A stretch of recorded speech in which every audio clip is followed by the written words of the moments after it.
Good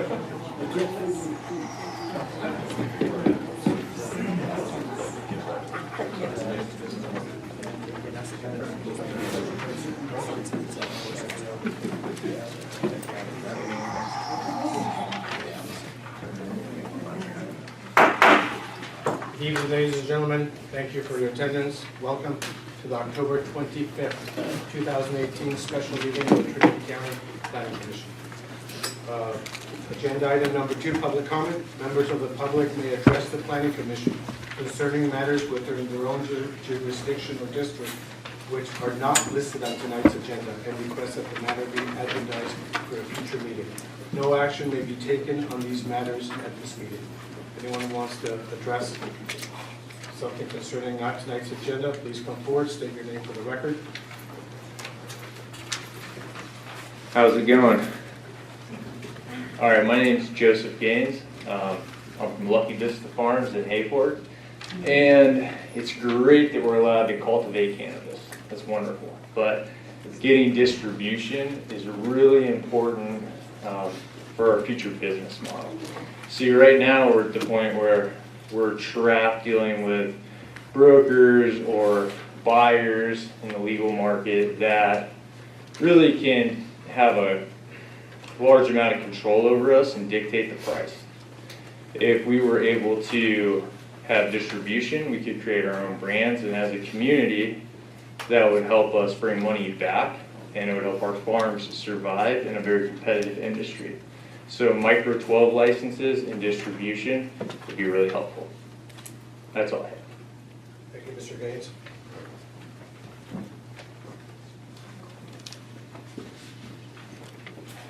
Good evening, Commissioners. Liz McIntosh, Junction City. I am hoping to get some clarity on our process. As we all know, we have an ad hoc for cannabis, and I guess maybe if anytime we have an ad hoc where it's a special situation like this and they kind of come up with these things and bring them over to you, this is a big meeting. So oftentimes when we have an item come up, we get one period of public comment.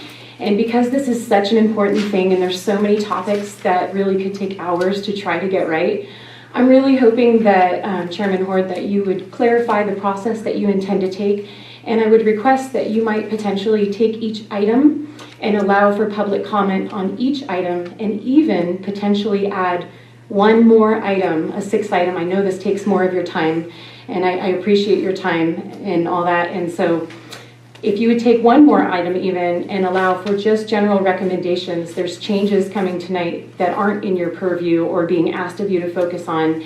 And then of course, those kinds of changes that aren't even going to be discussed, and maybe we might be able to weigh in on those, because truly this is our only venue for meaningful public input. Thank you very much. Mrs. McIntosh.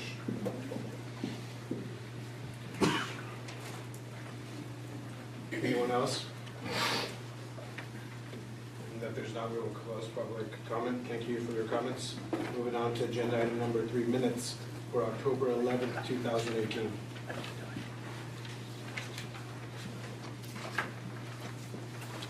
Commissioners, any clarifications or corrections?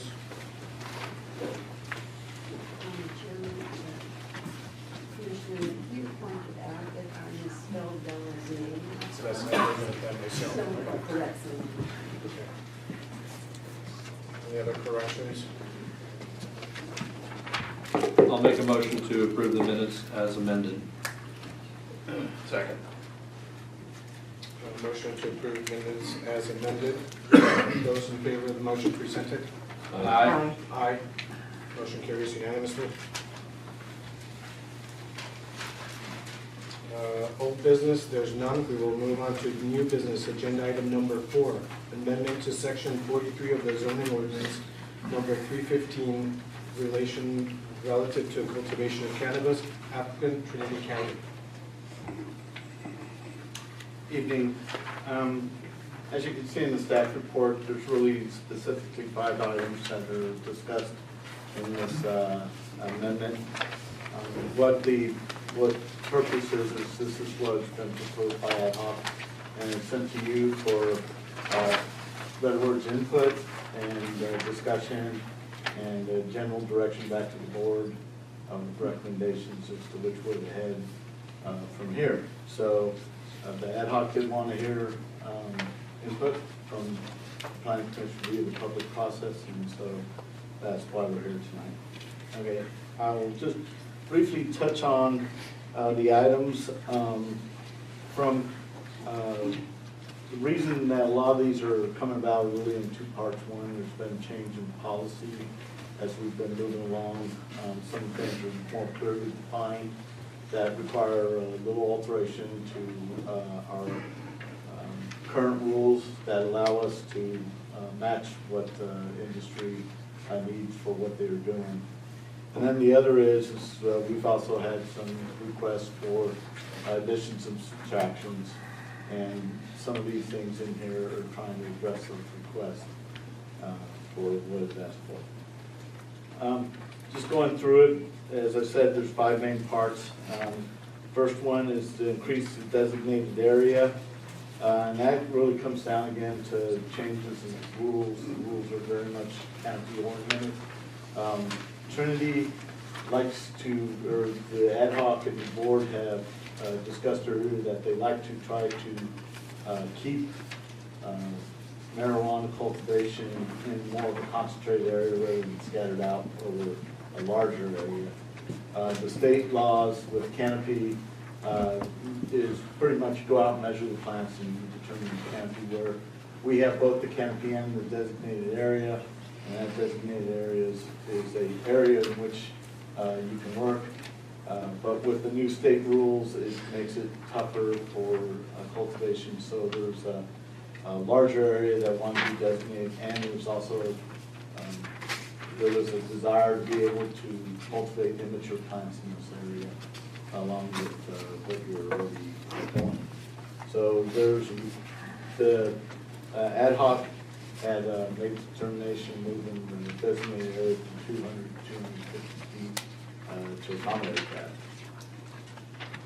that. Revised fencing requirements. One of the things that we were taking out was the requirement to lock the gate, have a locking fenced off area, and the ad hoc is recommending that we remove that locking requirement. And also it says in the staff report, it says that plastic fences are allowed through this amendment. That is not correct. If the intent was to discuss it. So while I was in there saying it's not, it's is allowed, it is not currently allowed, it's not allowed in the way the rules were proposed. But there was definitely desire of the ad hoc for you to discuss potential plastic fences, particularly the wildlife excursion fences. And then I was hoping to bring home an example because I have one at home, but you have some new plastic fences that are kind of like the orange fence, but they aren't, that you usually see on the side of the highway, but not like the orange fence, more black or green color. But looking at, options such as that, or options of plastic that comes in a, for better words, wire instead of plastic, but it still looks like a wire and mesh match.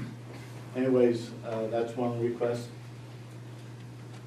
And then there's evaluation of multiple licenses, or in other words, known as stacking. And in there have mainly there's the setback requirements. And one of the things I want to point out is in the cultivation, there's a zone between the type 2 and the type 3. It's essentially meant to be in that zone.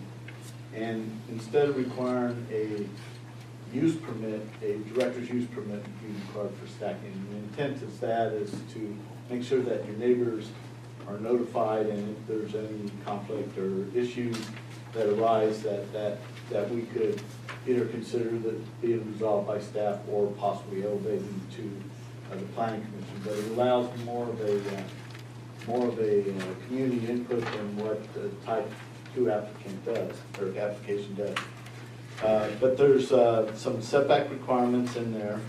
One is for 2 cultivations, the setback would be 250 feet, which automatically limits that type of operation to about 12 acres.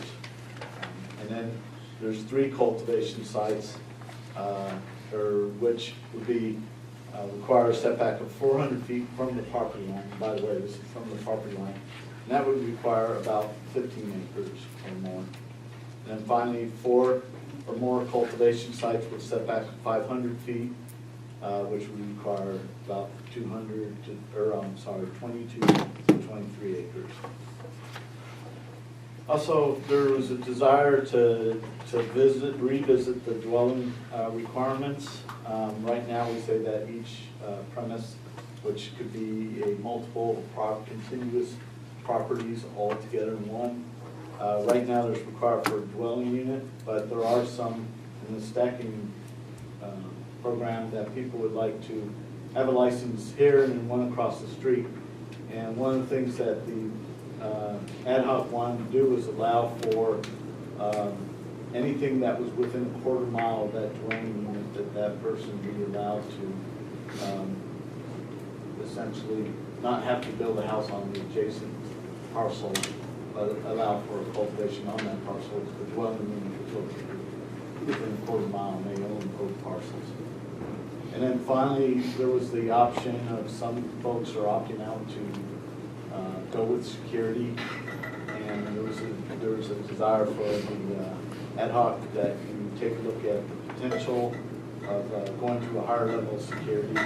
And what that is that they kind of wanted to hear what your discussion was, but something such as full-time security guard or something on place that would fit within the rules. And keep in mind that putting out a mobile home there and having someone live in it does not fit within our camping ordinance. So it would have to be some sort of commercial, security hut or something similar to that. Could you speak up, please? Sorry. There's also a discussion in there of removing Trinity County Waterworks District 1, which is known as Hay Fork area in general. And then there's a request that we add the Bucktail subdivision. And this is actions that we have taken on other permits, and it's just trying to standardize the permits as a whole. And finally, there's one with variance for properties that back up to TPC, open space or non-recreational public lands. In there, they're talking about that you can get a permanent variance because those are things that don't change, like TPC rarely ever changes. So if you have your grow and you need a variance for that, 500 feet on the type 3, you can get that variance, and that variance will stay forever. It won't be an annual variance like it is for a residential unit, which you have to come back every year for the 350 feet that we have on type 2 variances. Again, staff doesn't have any recommendations in it. This is more meant to foster discussion and to see if you have a direction to move forward. We have received some comments. Of particular, we did receive a comment from Fish and Game, and there is one of the conditions, or one of the concerns in there where they had talked about variances, and they had mentioned that the potential, if the variance was within 1.3 miles of the activity, that there'd be an evaluation done for spotted owls, mainly that they determine whether it's listed as a critical habitat within 1.3 miles or a designated or known area of habitat. And so that essentially is a list pull. You can go and pull that information off the list. They're asking that we consider, they're asking for some other things, but that was one of the things that we did see that we wanted to elevate and have you consider as part of the potential. Maybe trying to look at addressing some of the issues. Thank you, Director Tippett. Commissioners, any clarifications or questions for staff before we open public comment. I have a question. How many parcels are in the Buckdale subdivision, and are they all residential, rural residential? What are they? Well, by default, if the residential, they have to be rural residential in order to cultivate.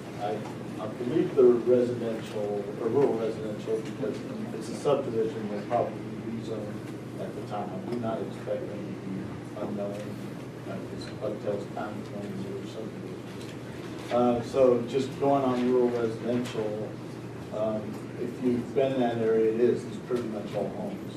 It's an area that's, for the most part, you go across the bridge and you're on the north side of the Trinity River, where it runs kind of east and west. And so it's just a housing subdivision there. I don't know exactly how many there are. It's just knowing it from dealing with it off and on, it's probably about, I'd say, 20 to 40 homes. Okay, and they're all smaller parcels? Yes, it's a subdivision. I would say, on average, I do not know, but if I were guessing, man, I would say probably between 1 and 3 acres per parcel. But again, I do not know exactly what it is. It's just based on looking at it from aerials or other things that we've done. Okay, thank you. Any other questions? Rick, do you have any information on how much land is currently undergoing TPZ to conversion out of TPZ? I mean, my understanding is on the east side of town, east side of Weaverville, that a number of years ago, SBI started that process of the 10-year process. I'm just curious if you have any information about it. You say it doesn't happen very often, but it certainly appears to be happening in places in the county where TPZ is being converted to potentially residential. It doesn't happen very often because I can't think of a case where I recall seeing it. But I don't have an answer for you right now, but I was actually looking at Ruth to see if she remembered anything, and we're kind of both at the no look. We don't recall any active applications of exchanging TPZ lands. Now, does that mean that it's not happening? No, I know there's been a lot of talk. I hear the talk all the time, particularly in that area you're talking about. It came kind of into play with the earlier subdivision we evaluated a couple years back. There's no application, and we know of no TPZ conversions. But again, like I said, there's always that discussion. I know around Trinity Lake, there's that discussion quite often too. Yeah, it's my understanding that SBI has one coming out of TPZ south of Trinity Center. I don't know if it's a full section, but some parcel. Certainly that's the rumor about town. Would it be a problem to change the ordinance? I mean, if we allowed this, but to have an exception that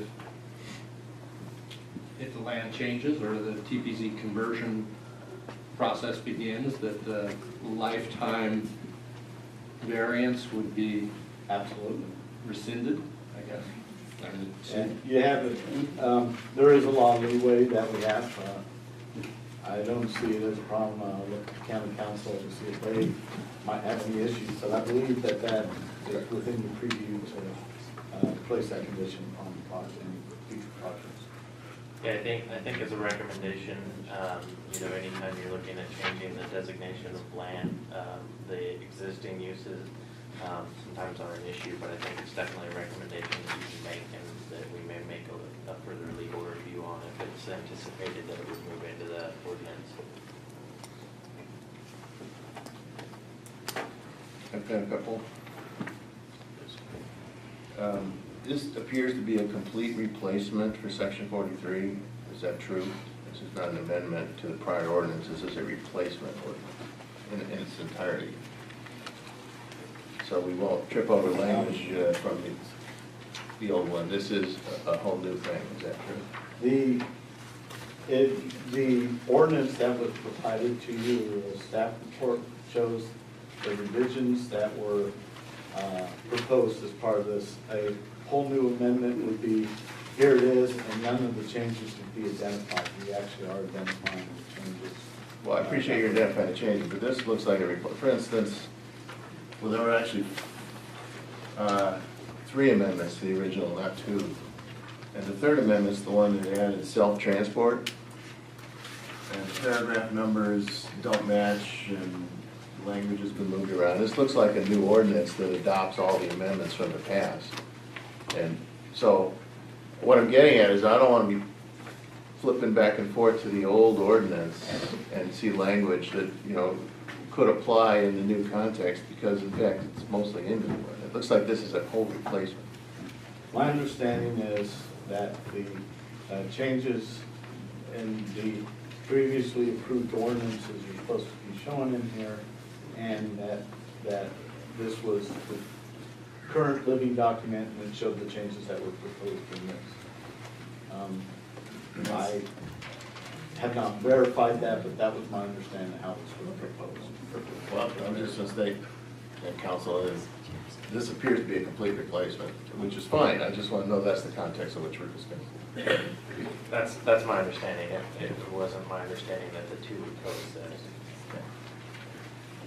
says. You mentioned that there was some, I think you used the word policy changes, or the way things have been applied have led to some of the thinking here. I think you mentioned that in the context of the designated area, but really, for all of these, I guess, the question of what's motivating them now leaps to, and there's some pretty dramatic changes here. You know, we're still waiting for CEQA, we're still waiting for some other thing, shoes to fall, if you will. And I think you see that in the letter from Fish and Wildlife, that they're raising issues that will ultimately be addressed in the CEQA document.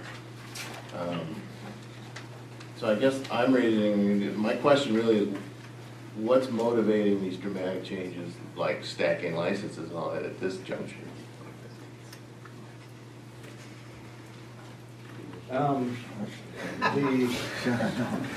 It really is 2 parts. It's my understanding, and I'll tell you, I'm not versed in the exact changes that happen with the policy on designated area, other than there was discussion today when we were discussing it, was the change in state policy about the measurements and the methodology that they used would create problems within the way we had the designated area, particularly from what I understood, they don't count for rows in the canopy ordinance.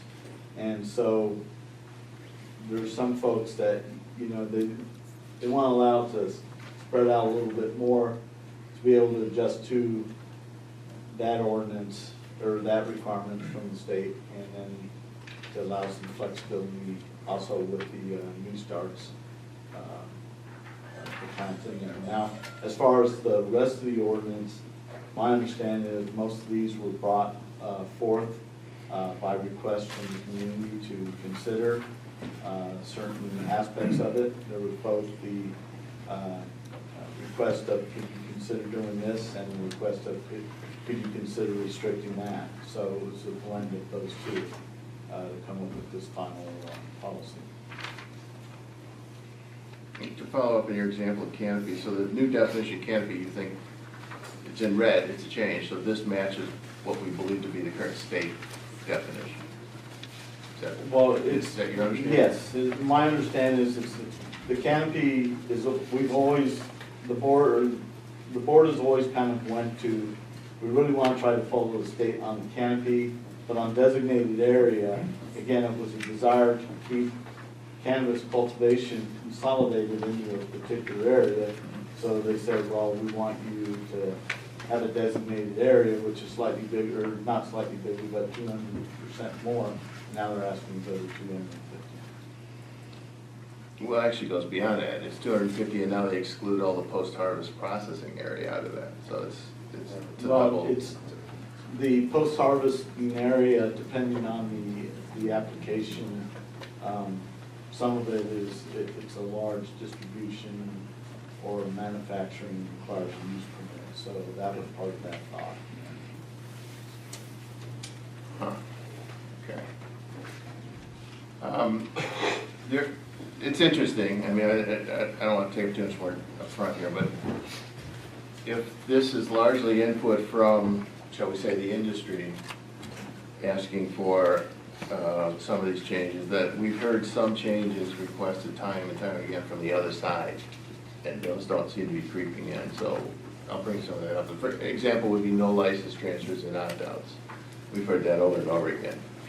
I see no stacking and opt-outs, but the transfer thing was not addressed, so when we get to that point, I might beg for a discussion on that kind of compromise as well. That's all I have at this point, Mr. Chair. Commissioner McHugh. Commissioners, any other comments, clarifications before we open public comment? I think it would be worth discussing whether or not we're going to treat each of these topics individually, or whether we're going to treat them as a combined discussion. I mean, I think our most effective discussions are when we're focused on a specific topic, rather than trying to get information from a large audience on 6 or 7 different topics and trying to remember that when we are trying to develop consensus or however this goes. So Absolutely. my recommendation would be that we treat each topic individually. I agree. Even though it means that multiple people are going to come up multiple times and probably increase the length of the meeting, I think the results will be more focused if we, I agree. but that's up to consensus of the It commission. seems like we have consensus on this, so we will treat each item individually, have public open comment on each individual item. However, I do want to make clear that because security measures and the letter from Fish and Game was not presented in the staff report, we will omit this and possibly discuss it at a further time. I don't want to jump into discussing these items that we have not had a time to review or do research upon. So if that's good with the rest of the commissioners, we will skip on those two and focus on primarily the five ones that we have been requested to address from the Board of Supervisors. There's more than 5 that are in red. There, it's sort of. Just so long as we can have discussion on every single thing that's in red. Yes, we will. So I ask the public to bear with us. I also remind the public that each public comment has a time limit of 3 minutes. So please, it's going to be a long meeting if we're going to address these items each individually. So please be conscious of the time limitations. With that being said,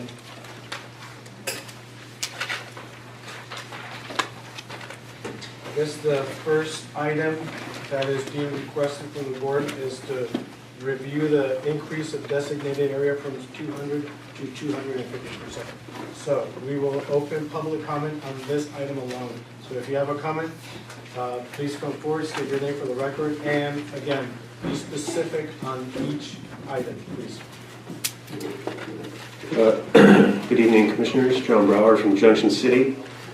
And the original idea behind this designated area was Supervisor Groves thought there should be a limitation on how much area could be in vegetative canopy. And it was as the state was working out what ended up with the current state canopy definition, which is to include only mature plants, which the state defines as having 1/2 inch of pistils or greater. So this has been misinterpreted lots of different ways, but the original spirit of it was to keep somebody from having, say, 10,000 square feet of mature plant canopy and then, say, 170,000 square feet of immature plant canopy and running a nursery out the back door. Now, we started at 150% of the canopy of the license type for designated area, and now it's at 200, and now there's a proposal to push it to 250. And I think it makes a lot of sense because one of the things we do really well in Trinity is we are able to practice our integrated pest management by spreading out plants. It's been happened for a long time. And 250% definitely gives more options for that. But the real problem I have with this designated area clause is that it includes something at the end here. It reads, designated area means the hoop house, greenhouse, and/or outdoor areas identified for the planting, growing, and harvesting of cannabis, excluding drying, processing, and other post-harvest cultivation activities. That was always the understanding. Designated areas shall not exceed 250% of the area for the license type, and the additional square footage shall include immature plants in a vegetative state prior to flowering, and access areas. And it's that and access areas that we need to drop out of this. It's really important to consider canopy, both mature and immature, but not access areas. And the other things like processing, storage, water tanks, that was never envisioned to be included in designated areas. So this helps clarify that. But I encourage you to drop that line that says and access areas out of this, and otherwise approve it as written. Thank you. Thank you, Mr. Brower.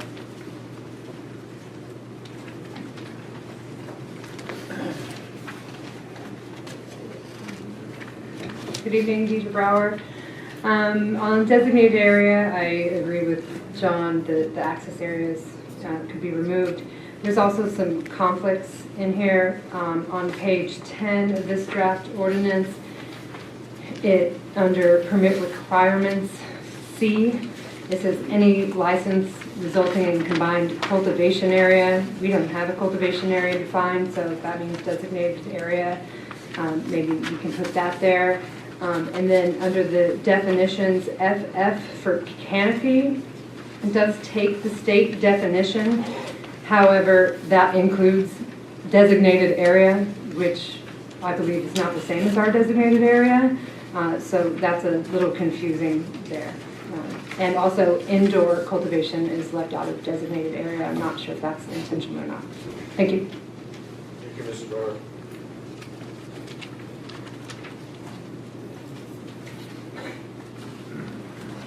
Hi, Dave Albies, Douglas City. I just want to express concern of water usage and the pesticides, etc., herbicides that are contaminating our waterways. I live on the lower end of Reddings Creek, and I can't raise a garden anymore. My apple trees and my pear trees are dying. And the reason they're dying, I've experimented with everything. There's gophers, there's moles, there's voles, etc. But the water that I'm taking out of Reddings Creek is polluted. It's killing my business. It's killing my any attempt to grow. I'm a grower too, and I have nothing against marijuana whatsoever. Growing out in areas that the normal population, there's got to be some setbacks for us who don't want marijuana going right next door. But please, I just want you to take in thought processes what you're doing with water usage by allowing grows on waterways that prior people have usury rights to, that the water's no longer there, as in this year and years prior. I've lived in that place for 59 years. My grandfather lived in it for 70 before that. There was always water in Reddings Creek. What you've done is you've given so many residences and grows up and down Reddings Creek that they're draining the water supply, and what little remains is polluted. So here I am. I think everybody should have a right to a business, including me, and including the ability to just grow trees.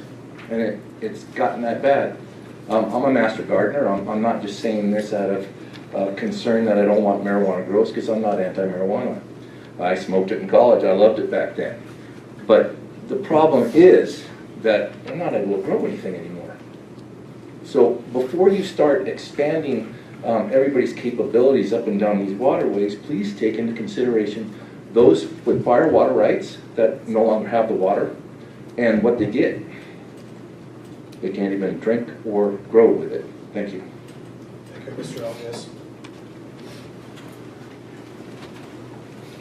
Good evening, Commissioners. Adrian Keys from A4. Just commenting on the increase in designated area to 250%. I took the time to draw up a map for myself to how I could lay my garden out to incorporate the state definition of canopy, and I, about 2 weeks ago, had my fall county inspection, and Cody and I spent some time discussing exactly how that can be implemented.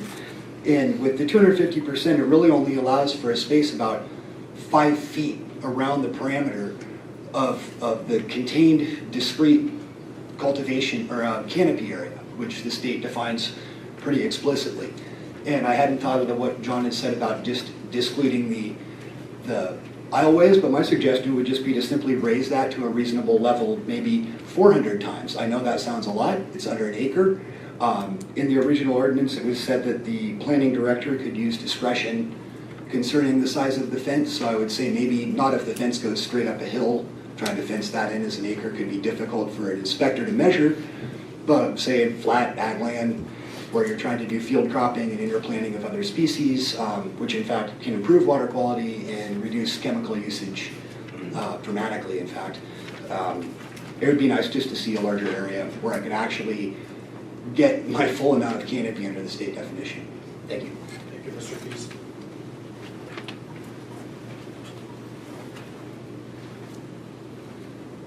Good evening, Commission. Justin Hawkins, Hayfork.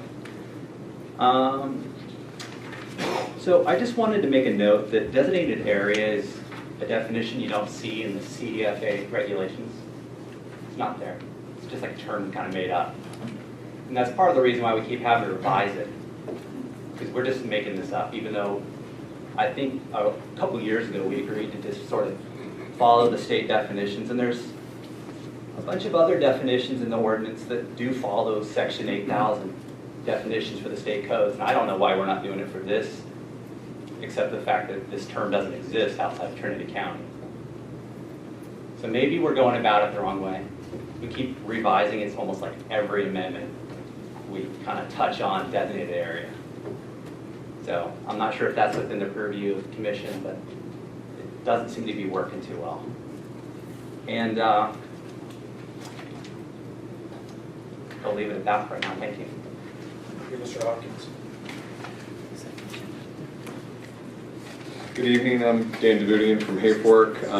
I'd just like to echo the previous comments that I feel like the designated area should just be completely removed because the state clearly defines what the canopy is to be measured as, and having the designated area on top of that just creates another layer of confusion. And now that we're including stacking of licenses and having gardens where there'll be potentially 30,000 square feet of canopy area, allowing 2.5 times that is going to put the designated area of the grow into the hundreds of thousands of square feet that it will be able to be fenced in, which is multiple acres, which when you're going to move that much soil requires a general construction permit. There's going to be grading required.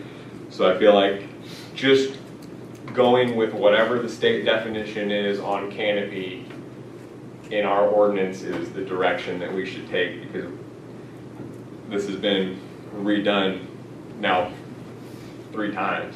So it's clearly not working, and it's always needing to be refit as we move through this system.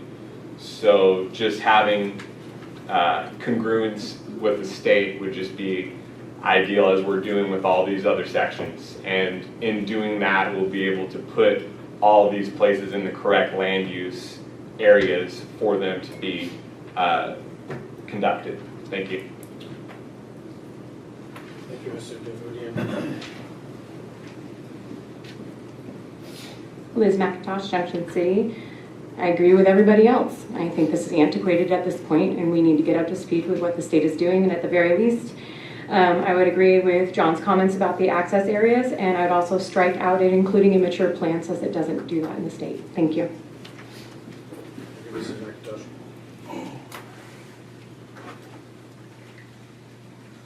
Jake Rosenquist, Hayfork. I don't need to repeat everybody else, or at least 98% of the other people that spoke already on this. It feels like we're beating a dead horse on a lot of this stuff.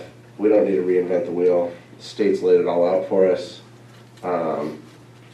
We got a massive push from our industry to have a bigger canopy. And at least some people in this community have figured out how to grow things.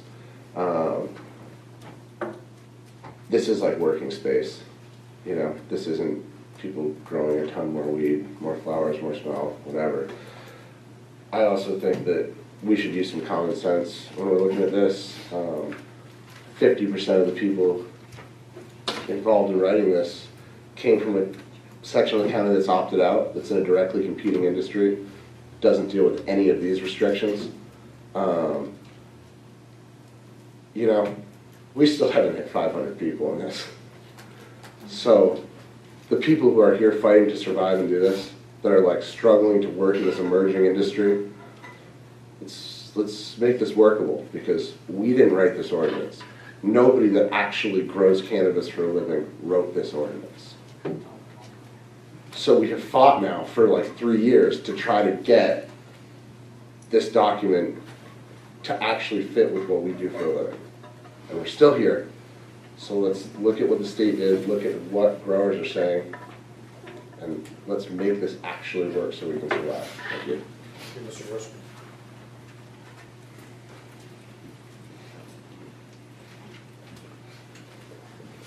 Good evening, Sean Trainer with Sensi Valley, located in Dinsmore, but we operate a permitted processing, manufacturing, distribution hub there, and so Trinity County is within our range to help the cultivators in this area. Worked over here a lot in the development of the the ordinance after the emergency ordinance, and realistically, I think it's 2018. It's time to regulate so you can remediate the problems. Bring this industry under regulation, allow it to come in and begin to operate instead of fighting these battles nonstop. The environmental damage continues, the war on drugs continues to fail, continues to create a war zone in the mountains. Nothing is being accomplished except continuing this ridiculous behavior. So, of course, it'd be very easy to implement the state's rules in Trinity County and allow that to happen. You're a disadvantaged county, the worst in California. It'd benefit your community to be able to operate with the least amount of restrictions that goes right along with the state's guidelines to allow it to be easier to manage by your county. I agree with John. Remove the and access areas, remove the term designated area, just go what the state already says. It's pretty well defined now after 3 rounds of regulations there. Thank you. Thank you, Mr. Trainer.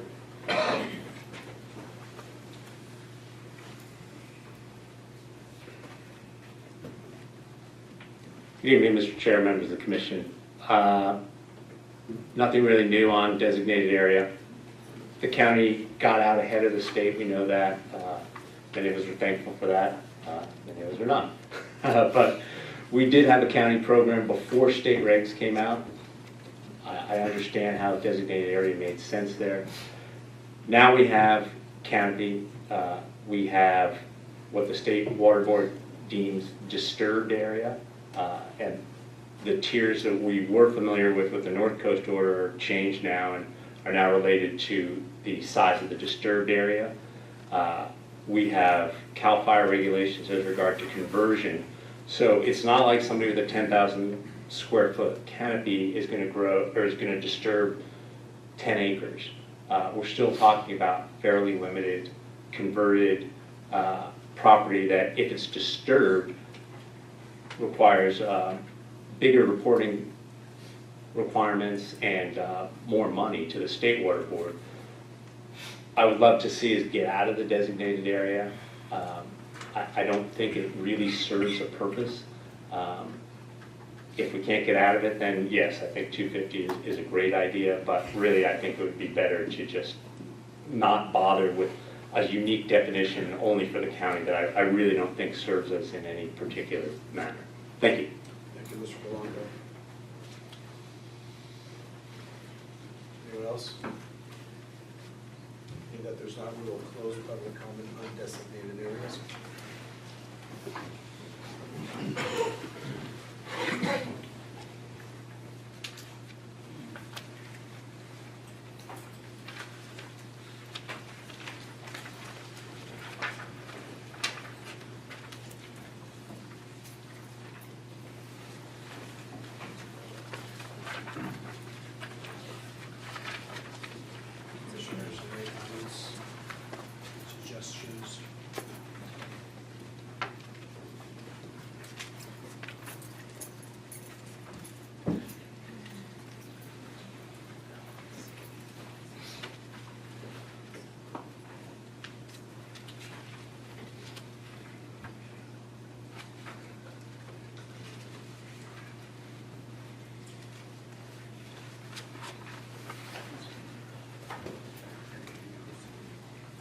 we're going to go with the 250%, then I agree that we need to remove the access areas.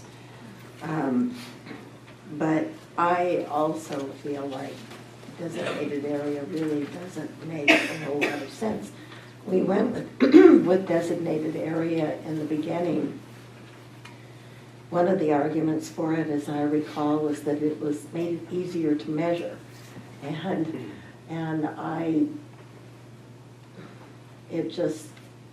If the state already has a definition that works everywhere else, I don't see why we aren't using that same definition. What we gain by being different than everywhere else. I have a couple questions. The issue of the state definition of canopy was raised as to whether it would include indoor. Seems to me it specifically talks about the hoop house walls, the greenhouse walls, the interior walls. So I believe that it applies to indoor. And the canopy description here talks about the external boundary around the area of growth. And it includes all the spaces within the boundaries, in other words, the aisles and all of that. Unless I'm reading this wrong, it seems to be fairly clear.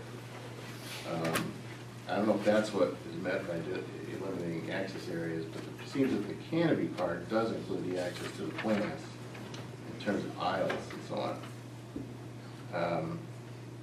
And that's exactly the problem. But that's the state definition. I'm reading the definition under canopy.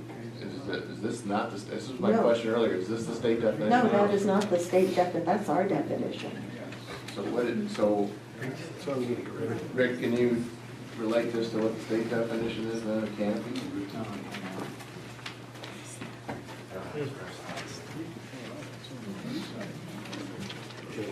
So it's not only the designated area you're objecting to, it's the canopy definition you're objecting to, is that right?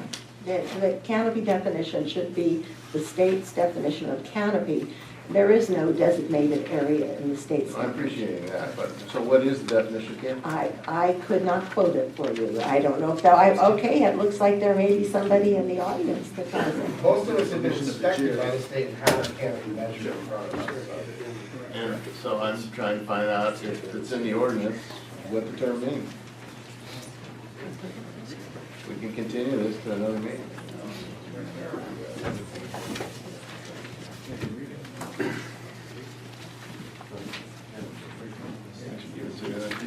Printed later in the draft ordinance.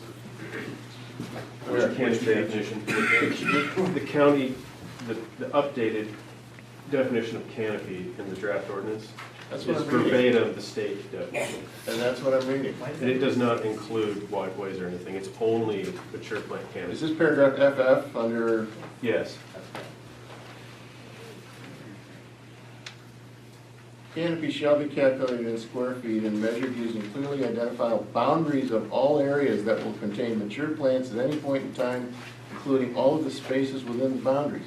Yeah, but it's wherever you put a boundary, it's not to include walkways, we're putting boundaries only around plants, not walkways. So you're measuring every box. Yes, exactly. If you want that to be your boundary. That's your understanding? Yes, and one of the things that was expressed by the ad hoc was previous experiences in measuring boxes. You might recall, I know Commissioner Matthews was on commission at that time, but. As was I. Yeah, we did that and we were quickly sent back to go by area where you were growing rather than individual plants. So that was one of the things that was mentioned at the ad hoc was that there was, they wanted to have a region and an area that could be measured. Where they just had to go around the perimeter. Around the perimeter, but also that they were looking for, they wanted a disturbed area. Again, I use the word disturbed area to be consolidated, not plants spread around in a large area.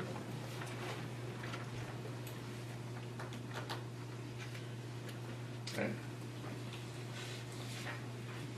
So back to the definition of designated area where they exclude drying, processing, and other post-harvest cultivation activities. Is that your understanding that that's always what was meant by designated area? My understanding, just to be clear, of designated area from early on was that they wanted to, ad hoc, the drafters of this wanted to designate an area within which all cannabis activities occurred. Is that not? That was my understanding. I wasn't your inspector, no, please. That was the initial, it was evolved since then to have some exclusions. Because so it is makes this the sense. Go ahead. Is this the policy change you're referring to? So now how you apply the term is where things are growing, period, with the new canopy definition of the box dimensions. So the designated area was the box dimensions, and this is saying multiply that by 2.5, and that's My what- understanding was still gonna be a contiguous area, That's why it's 250%. that's why it's 250%. It's the air, disturbed area. Again, it's where, other than, it's where you can put immature plants, it's where you put your access to your property, to the rows. It's essentially the area that it takes in order to cultivate the 10,000 square feet of canopy. The problem is that the area that it takes to cultivate 10,000 square feet of canopy depends, not every grower does everything exactly the same way. Some people need more space around their plants. And in fact, it's my understanding that you can get away with less pesticides and all that kind of thing if you have a greater space. And if you make them be crowded, then we end up with more problems than if we just go with the state's canopy definition, which does not require a designated area. I think we would be better off, and we would be eliminating some of the problems that we have. It may be harder for an inspector to go and figure out just what the canopy is, but I don't see that as an issue. That's their job. Don't do that. Don't do that.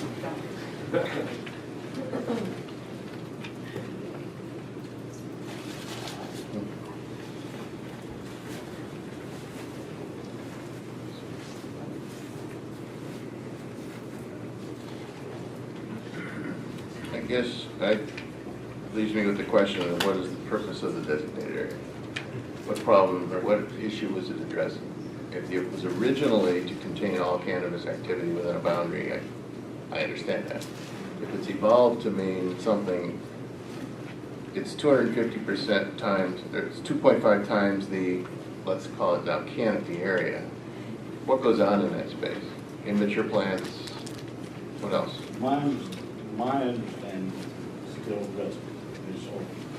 Can't hear it. Can't hear it. My understanding of the designated area still rests with the initial definition that you had, which is where activities in order to cultivate marijuana take place. Including the drying, processing, post-processing, which they're now No, excluded. it never was. It never included that. I mean, Brian, you were part of that, and so were you, Dan.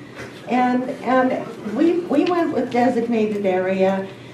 We were willing to go with designated area because designated area included walkways and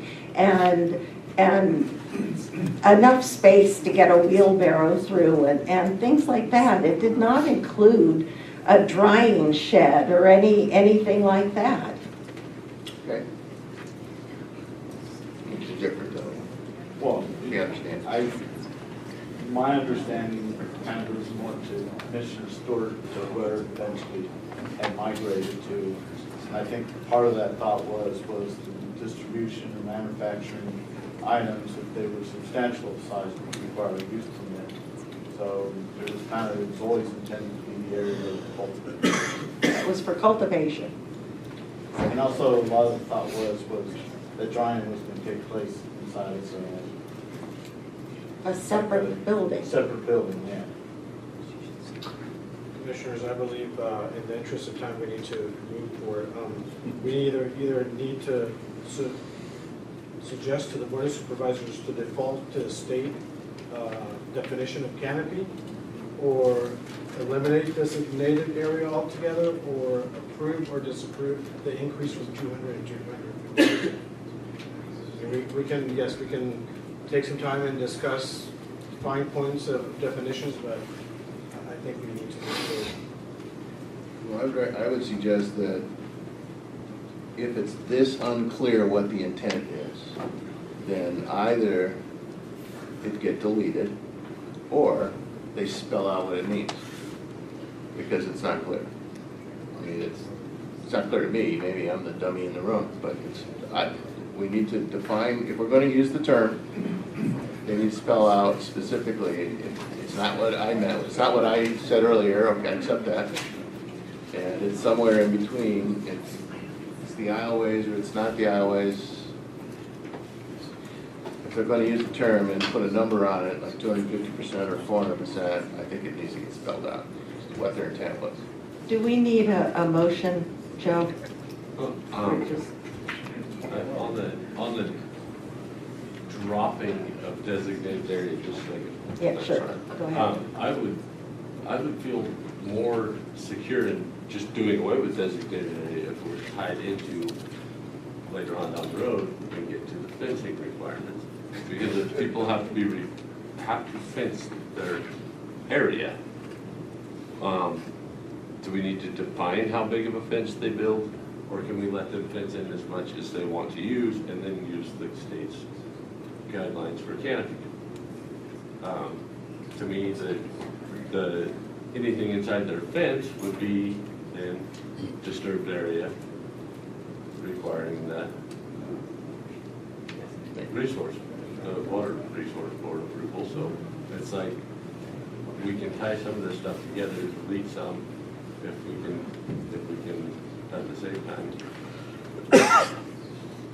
I don't think somebody's gonna fence in 10 acres for a 10,000 square foot grow if they're going to have to actually put up a substantial fence.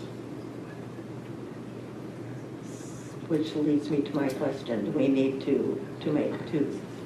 You could make a motion on each individual item, but it probably would be more clear if you reach a consensus on those and make a motion on all of the items at once. Okay, so just like poll to find out what we all, or? Well, so you can make a motion on this item, Individual. this specific item, and move them through that way.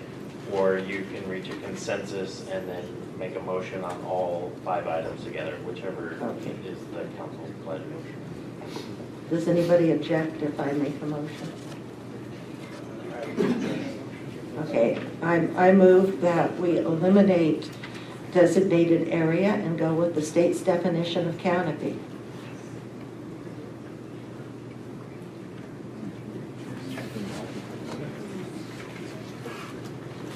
Is there a second on that motion?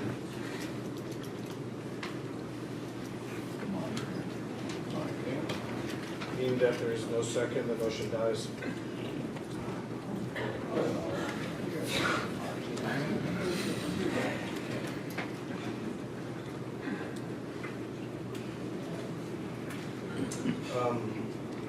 Since there's so much lack of clarification on this, I would recommend, and perhaps we might have consensus on this, to refer this specific item back to the Board of Supervisors for them to define clearly what designated area is, and also provide us with the state definition of canopy. And if they want to adjust their own definition, then provide both so we can compare per se. And it seems like there's a lack of clarification on this. So my suggestion is to recommend to the board to just provide more clarification basically and spell things out so we can make a more educated decision on this specific item. I can agree with that. We could try to do a little more on it, but if you want to move on, I'd say that the board is asking for our inputs and recommendations, and we're saying, no, no, you tell us what it means. And, let me try this. If the intention of designated area is to identify where the growing takes place, it sounds like the state has done that with canopy. Okay. Then it begs the question, is there any other area that needs to be defined? There's disturbed area, there's additional space. I'm trying now to imagine why one might want a designated area. Maybe the original intent was not to spread your plants over 30 acres and measure one box at a time and come up with 10,000 square feet. And that's exactly what it was. They did not want to have to do, they wanted a clearly defined, easily measured area that they could then do the math, be done and over with. Okay. I don't think it was quite that simple. It was pretty simple. I think it took into account some environmental issues. They wanted to focus the cultivation area within some boundary so that it didn't, so that there wasn't more disturbance. I don't think it was. It's pretty simple. I don't think that was the sole reason. I mean, as we heard John Brower said when Groves originally proposed it, it was to put a constraint on how much area would be. And I guess that would be my concern, is if you remove designated area, does that mean things get spread out more? Sure, maybe there's more cost from the regional board because it's now all considered disturbed area. I don't know, but. One of the concerns I have with removing it without having a defined place that the growth is going to take place in, how then do we decide what neighbors need to be notified? How do we determine if somebody is required a variance if they never had to show where they were going to put their grow, have a defined box it's going in? Then they get their license and they spread out, and then they're within 350 feet of their neighbor, and then the county comes in to inspect and says, now you're required a variance. It's a cleaner, neater package if we know where it's going to go. It's on this property, it needs to be in this place. But when they submit their license application, they have to show where their garden is going to be. So, I mean, that they have an area that, but it's not constrained by the designated area. But in the absence of a designated area concept, the map could show them spread over 30 acres. And there's no ordinance rule that says they can't, the director would have no authority to say, no, you can't do that. This gives them the authority to say, no, it is some kind of area that you have to do the growing in. Setbacks still apply. We did hear a compromise recommended 2 or 3 times, which was go with the 250 and delete access area. Yes. That leaves the concept, and we can still push back to the board. We can say, we would recommend something like that, and please clarify what you really want designated area to mean, and if it's not the way we reached, whatever conclusion or consensus we reached tonight, let's kick it back to us with a better definition. But if it's to constrain it from the 30-acre problem, and 250% works for a number out here without access areas in it, maybe that's the compromise that goes back in a working document. I'm okay with that. So what you're suggesting is that we go with the 250% and, but remove access area. For instance, yes. No, not for instance. Is that what you're suggesting? I'm saying that's something we can do. I'm trying to find something we can recommend back to the board. Okay, And what's the definition of access area? Well, yeah, that's. If we delete it, we don't need to know.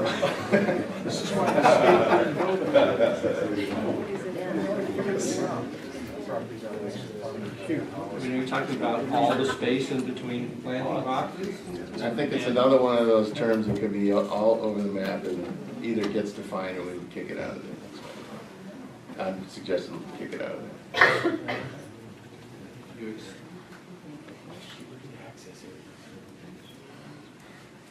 If you exclude it, why do you need a designated area at that point?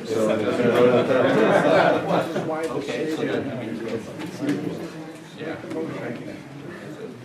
I'm willing There's to still some limit on it. Yeah. I want to point out one other thing. Part of the original designated area was also stormwater quality or stormwater permits. As you know, in commercial activities, if you exceed 1 acre, it kicks you over. And if you exceed 1 acre, it'll kick you over into a higher level water quality permit. And I think that that was also part of that consideration. That was tied to the designated area, not the canopy. Correct. Okay.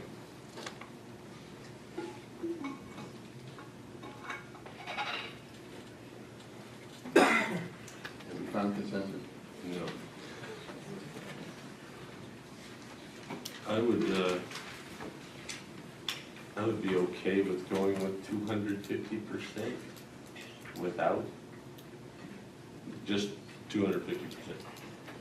Until we have a definition of some of these other, like access areas, how, if we say 250% excluding access areas, that would say that your site would be 250% of Your 10,000 square foot canopy, 25,000. But then if you can take out all the access area, how would the county ever determine how big that was gonna be? If you, I heard there's a map. but if access area can be measured as this 2 feet between my planter boxes, or 3 feet or 6 feet, whatever it is, doesn't count. And you have 10,000 square feet of canopy, and then that would give you 15,000 square feet of immature plants and as much room between them as you wanted if we exclude access area. So you could measure 25,000 square feet, could take up 4 acres. And I don't think that's the intent of putting a limit on it. At that point, you might as well do What if we said you could raise 10 cows, but you could only do it a half-acre space? You guys wouldn't be having this debate. You'd say that's ridiculous. Commissioner McHugh, would you like to make a motion on No. We're never going to move beyond this. Yes, we definitely need to move. Well, we can choose to find a consensus and not make a recommendation. That's where we're at.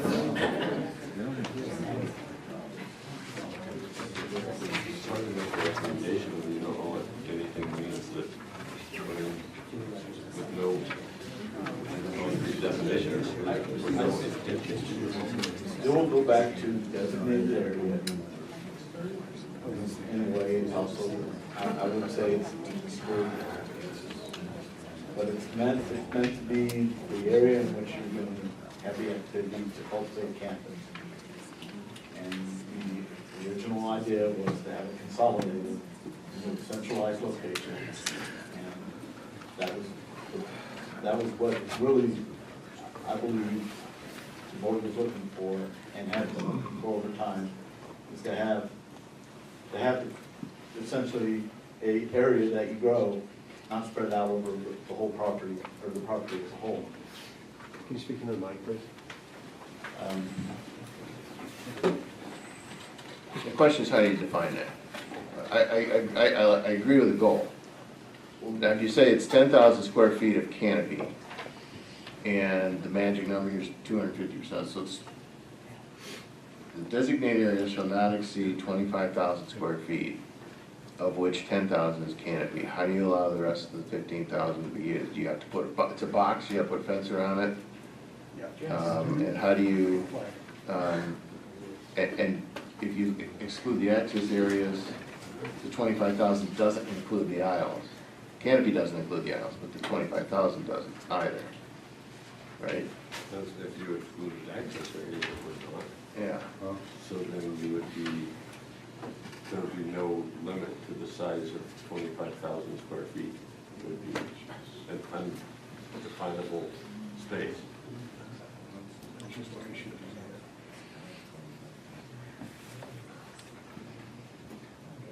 So, it's 25,000 square feet, so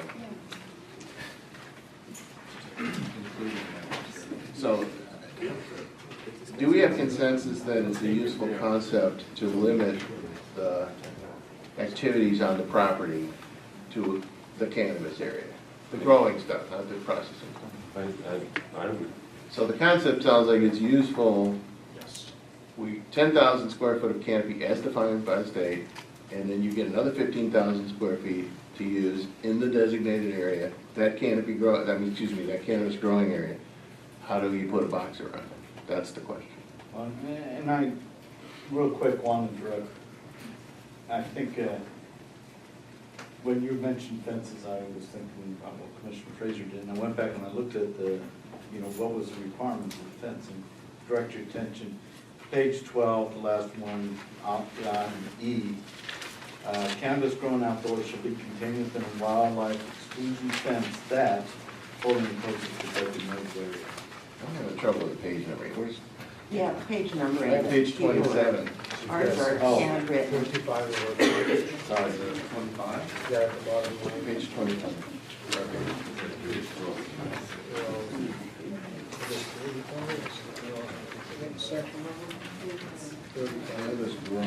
It's 35 actually.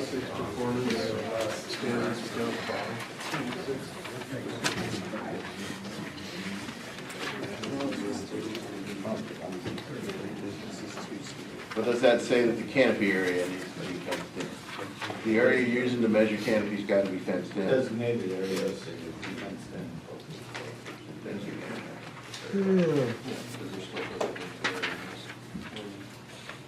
Okay.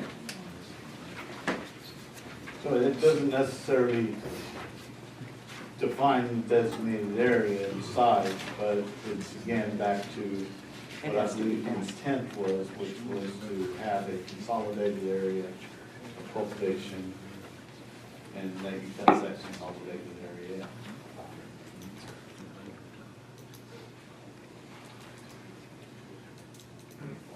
So that's why it's independent of the state regulations. That's kind of more of a land use issue, which is, again, something we talk about is county's responsibility is land use in cannabis. And so that would be a land use issue.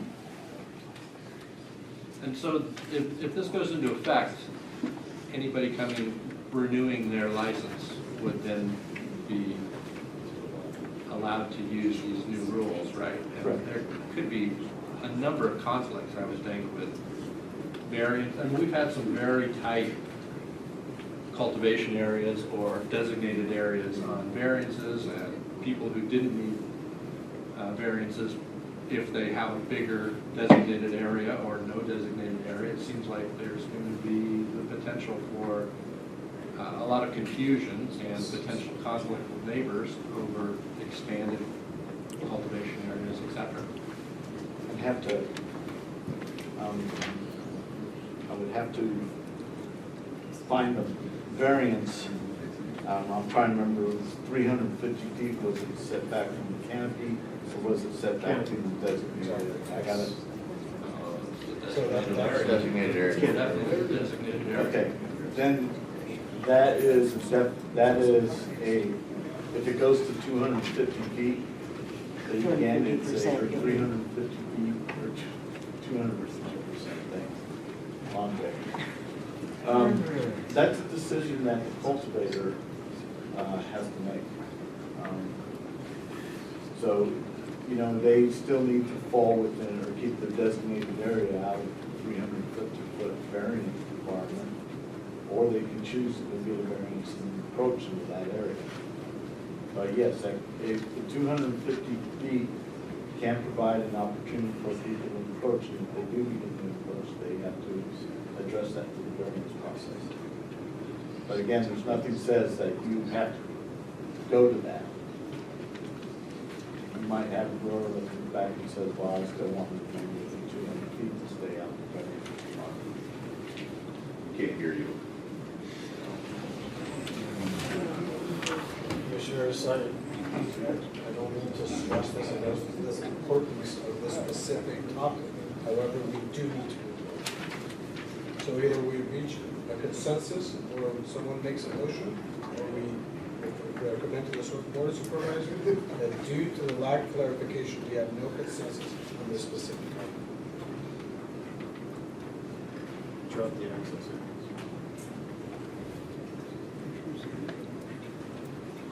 We don't have consensus to use the state definitions of canopy, that's a given. Do we have consensus to use the 250 without access? It's still sort of undefinable. Well, no, I mean, you either say it is or it isn't. And that if access area isn't there, you don't have to define it. But then at that point, you cannot define the area. If you don't define access area and say it's not required to include, then you can't define your area. There's no limit to your access areas. All I'm doing is asking. So I don't decide. Obviously, we're stuck. I would suggest we write down what we do think. We get close to consensus. Designated area sounds like a useful concept to limit where things happen on a large parcel or on a parcel. I'm okay actually with not including the access area if we can figure out how to further limit it so that we don't run into this problem where place the plants 500 feet apart from each other because the space inside doesn't count, and then just align it with immature plants or something. But so if designated area is a useful concept, we are using a state definition of canopy, that, but we're expanding that to say, given that definition of canopy of how much square footage you're growing, there is going to be a designated area within which that canopy must occur, along with, immature or whatever else in the cultivation side. And we're struggling on how to designate that without, and meet their objective of integrated pest management. One thing we haven't actually asked is, can we reach consensus on the ad hoc suggestion of 250%? Well, just 250% of area, so that would, at 10,000 square foot grow would be allowed 25,000 square feet of ground that they would have to contain their mature and immature plants in.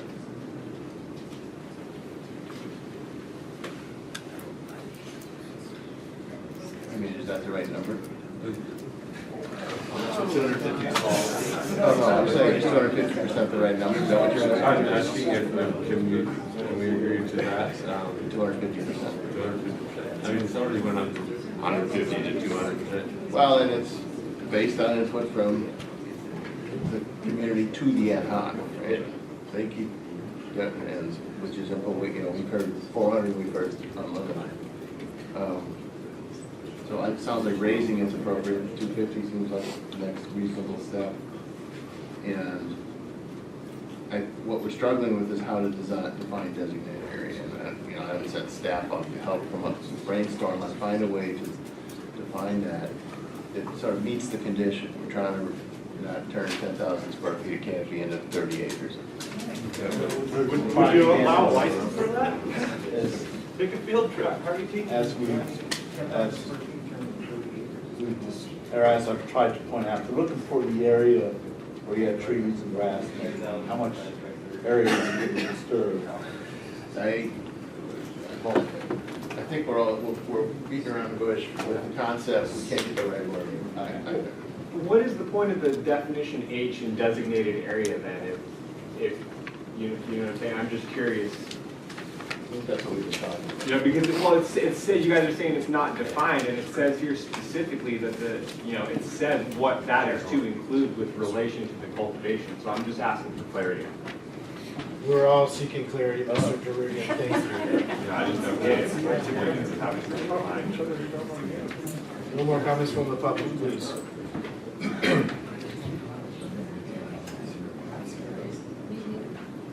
Commissioners, I would make a motion that we raise the designated area to 250% of canopy and go with that. That gives more room for work, but it also still leaves a definable space in which the county can do their inspections and we know what we're allowing. motion initiated by Commissioner Frazier. That's basically the language. That is exactly what the ad hoc is going. I'll second. Those in favor of the motion presented to accept the increase or to accept the 250% designated area? Aye. Those opposed? Nay. Motion carries 4-1 for designated area. Moving on to the next topic.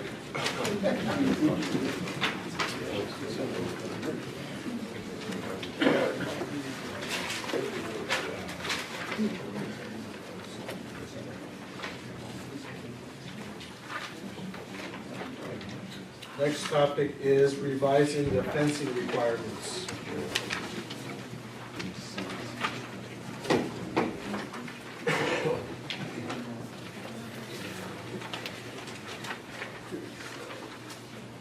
We will, as stated before, we will open public comment to each individual topic, so if anyone in the public wants to address this fencing requirements specifically, please come forward and state your name for the record. Start this one off. Jake Gross from Chris Hayfork. I think in the new fencing requirements, it says we don't have to have a lock gate anymore. I've seen some dumb deer, but they're still going to figure out how to walk through an open gate. This fencing requirement from the get-go has, I'm like sitting here laughing because it's absurd. Okay? I have 640 acres of land surrounded by national forest. Thank God the U.S. Forest Service cops are gone so I can say that. Why do I need a fence when I have a square mile of land and I have tens of thousands of acres surrounding me? Leslie Hubbard asked me at one point, out of curiosity, Jake, if somebody walked up your 3.5 miles of driveway behind 2 locked gates, what would you do? I was like, honestly, probably Gatorade ham sandwich and a ride back to town. The fence that the county approved for us to have around our garden is 6 foot tall, 2-inch chicken wire. They told us we couldn't have plastic. This fence doesn't even stop chickens. Fish and Game's response when they came out to Terry's property and saw his fence was, how many deer a year are you catching this trap? This fence serves zero purpose, and I understand originally it was maybe a boundary for the original inspections to say, hey, there's your 10,000 square feet, or your 15,000 square feet, and your 10,000 that.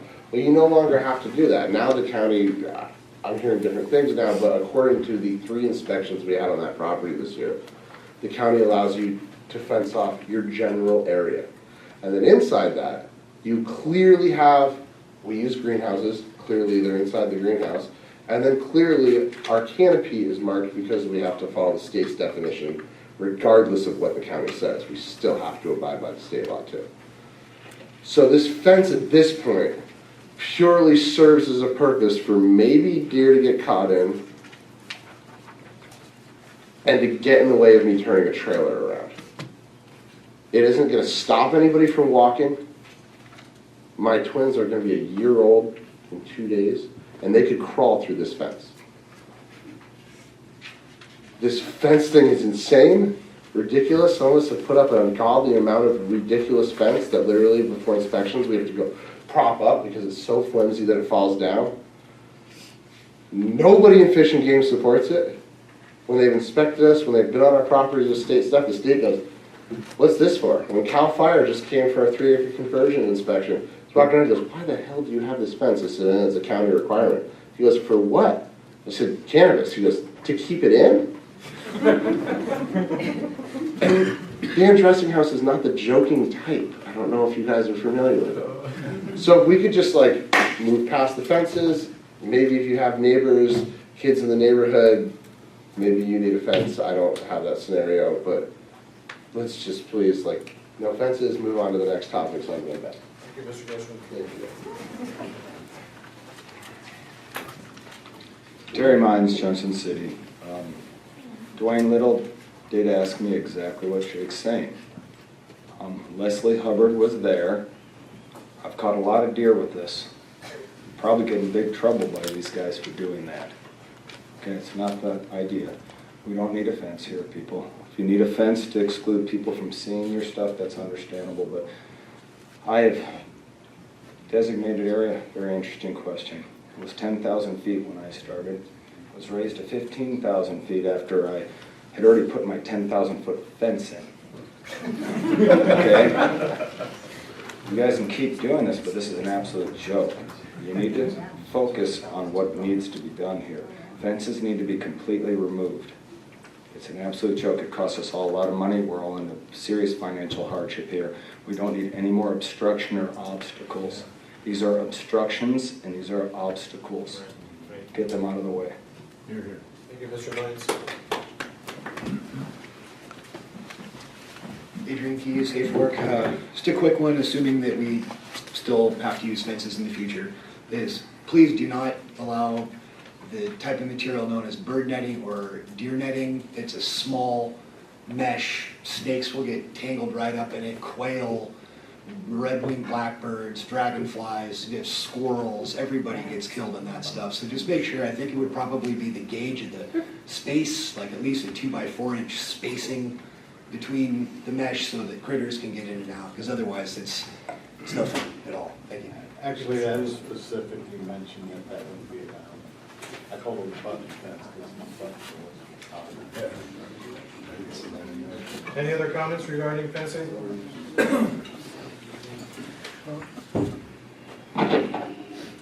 Good evening, Mr. Chair, members of the Commission, Tom Belenko, Douglas City. What everybody else said, I think the staff report makes this fencing question a little more clear. The ordinance is always lacking in findings as to what the fence did. Was it an attempt at security, or was it somehow to protect wildlife? Staff report says the primary purpose is to exclude wildlife from the cultivation area. That perhaps seems doing a favor to us cultivators so that we don't lose crops. I think that's our own problem. I found the best thing to keep deer away is one of those solar AM radios in a bucket tuned to AM talk radio. It's excellent. It keeps deer away.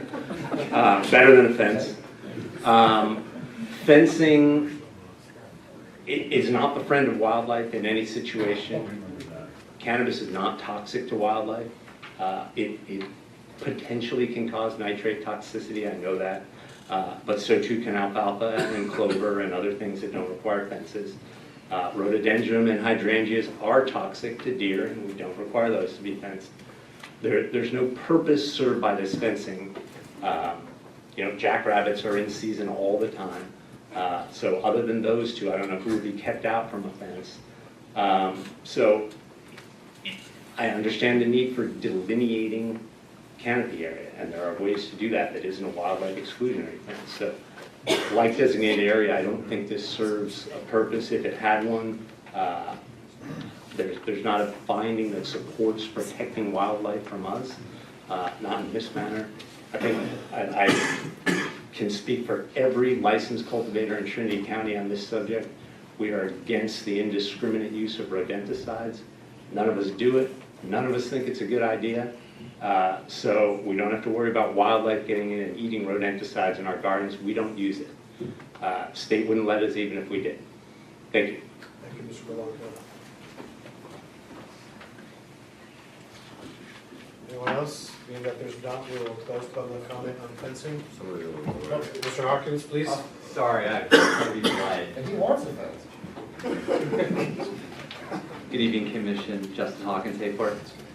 Yeah, the fencing thing doesn't make a lot of sense, and I can see maybe a security fence or something if you have a setback from a receptor, a sensitive receptor, you need a variance from a bus stop or something like that, but each farmer's gonna be able to determine what's best for their crop out there with regard to wildlife. And, you know, I just don't see a need for a fence, frankly. It's also not in the state regs anywhere. So again, you know, just trying to fall back to make it easy on everybody, consistent. Just like canopy should say, actually see, you know, section 8,000 definitions from CDFA regulations. I think there's no fence in their definitions either. So it's, again, we're just kind of, I guess, just making it up for Trinity County to go along with. And I just would like to note, in regards to Director Tippett mentioning earlier that plastic fencing is not explicitly said not to be in this amendment. Well, I don't see it struck from the marked up version in the back. Staff comments, top of page 3, says plastic fencing is allowed in this amendment. So I don't know, maybe staff didn't get their instructions right, but it says it right there. So at a minimum, we should be allowed plastic fencing. And there's a company called 10X, T-E-N-E-X. They make a black fencing about that big for deer. It's a good alternative. It's less costly and it doesn't actually have any weight or anything you have to worry about. So I think there shouldn't be any fencing at all, but at a minimum, we should at least allow plastic fencing for sure. Thank you. Thank you, Mr. Hawkins.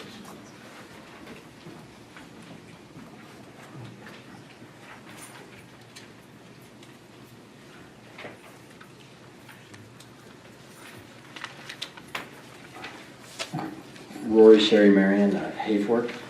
I'm just looking for a little clarification, and also this is my first council meeting, planning commission meeting. Is it just the wildlife exclusionary fencing? That's what I'm reading. Is that the purpose of what this is specifically to do? It has nothing to do with screening for your neighbors or anything other than just for wildlife entry.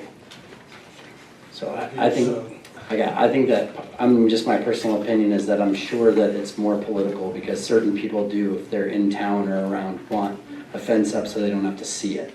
So if that is a political issue in areas where it's smaller land or there's neighbors, then maybe that should be addressed specifically, and that's all. Thank you, Mr. Sherry Marion. Darrell Davis, Junction City. If it's just about wildlife, and I could tell you what it's like to watch a deer take itself out when it's caught in fence. I've seen it, and it's not pretty. They get confused, and they just lose it, and that doesn't do good for your crop. I saw a deer charge the fence so many times that it broke part of an antler. It dislocated its lower mandible. It was dangling, running around, causing the line. It's pretty wild, so we could not get a gun to take out this deer because there's no guns allowed anywhere near the marijuana farm. So please don't put fences up. We don't want to do that in the first place. Thanks. Thank you, Mr. Davis. Doesn't seem like there's anyone else. We'll close public comment on fencing. Thank you for your comments.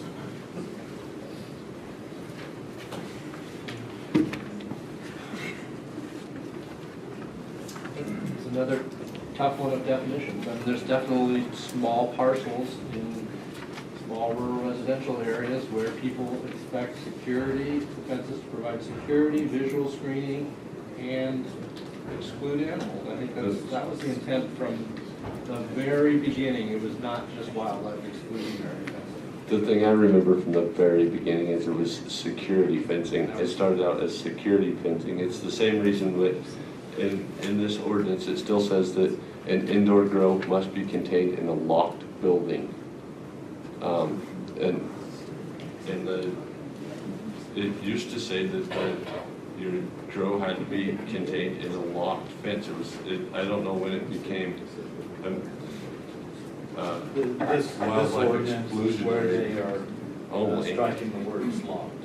Yeah, so At this point, do you still have to have a locked gate? No, that's what this As is. of right now, you do. This Now ordinance, you do, the yes. proposed But if amendment we would pass this amendment, then you would. Exactly. And if you don't have to have a locked gate on what was intended to be a security fence, at that point, there's no reason to have a security fence. And I remember we spent a lot of hours at the high school library discussing security. And that was the compromise we came to, was requiring security fencing around the grow. Then it's already evolved to the point where we listened to testimony of how a security fence built of chicken wire isn't a security fence. It was intended to be, I remember personally stating the use of no climb wire or chain link. You know, the 2x4 squares or smaller that you can't put your toe in, and the reason was we had a lot of people outside of the industry who were concerned that we were going to have issues with high school kids and others trying to sneak into these gardens, and then we would end up with conflicts between grower and said individual. That's what we were trying to, it wasn't about trying to protect the deer from the marijuana or from the grower from the deer. It was about trying to protect people from going into these grows without authorization. So I don't know how we fix it at this point. Personally, I believe that security that's the responsibility of each licensee. And we don't have an ordinance that says, lock your door before you leave your house. You know? I mean, that's. No, but we do have a lot of ordinances, well, maybe not Trinity County, but try to store a firearm in California, or try to store pesticides, rodenticides, paint. It's all regulated on how that stuff has to be contained. You can't, This is a crowd. There is an issue with security, and Has there been? Why state regs you're talking about, not county regs? I said those were not county ordinances, but state, California. The state hasn't put fences. For that clarification, I was wondering if fencing was in state law, and apparently it is not. It's strictly a county imposed Okay, mandate. what's the difference though between, here where it says indoor means fully enclosed and secure structure? Why would outdoor cultivation not need to be secured? If indoor has to be secured, why doesn't outdoor? Because indoor is 200 square feet. Lights. Indoor is the Equipment. It's secured by walls. Lockdown. I've seen 200 square I would have a real hard time taking away the fencing requirements after the testimony we heard when this all started. That was one of the main Where are they concerns today? of a lot of the people outside the industry was security. Same reason we had so much issue with the bus stops. I totally understand if you have a section, Yeah. you don't need a fence. So what would be the threshold for saying that you don't have any neighbors, so you don't need a fence? Because you don't have any risk of someone coming 3.5 miles up and going into your garden and creating conflict. I don't know, I mean, is it 20 acres? Is it 100 acres? Is it, I mean, how do we put a number on that if we were going to exclude the larger parcels because of some? I'm just saying you can, when you were asking me that question, I'm kind of like with Commissioner Matthews, I believe the intent was always for security of them. I know it was. But now that the question, I don't think that there was that consideration of what you do about the guy that owns 160 acres. And And that's maybe the way you can define it, is if you are in, you know, a 20-acre parcel and you're set back so many feet from the property line, then fence can be a consideration, it's definitely mandatory. If I can make a statement here about, I know a lot, most of my friends are very conservative, old women, just like me, except lots more conservative. And I have heard over and over again, whose idea were these damn fences? Because they hate driving down the road and all they can see when they look off at the hills are the fences. And they would rather see the green of the plants because it blends in with the mountains. They don't want to see the fences. And I'm not talking about, you know, other liberal women. I'm talking about very conservative ones. And they would much rather not see all the fencing. I can understand that fences are an eyesore. I also know that it's going to really be an issue. I mean, there's 99.9% chance that it would never occur. But how many times have we heard the one time? If you, especially in rural residential, if we allow, okay, wide out in the open, we all have been high school kids and know them. They're going to walk down the street and pick what they want. At which point, There's laws in order for that. I have an 80-acre rural residential piece surrounded on 4 sides by SPI.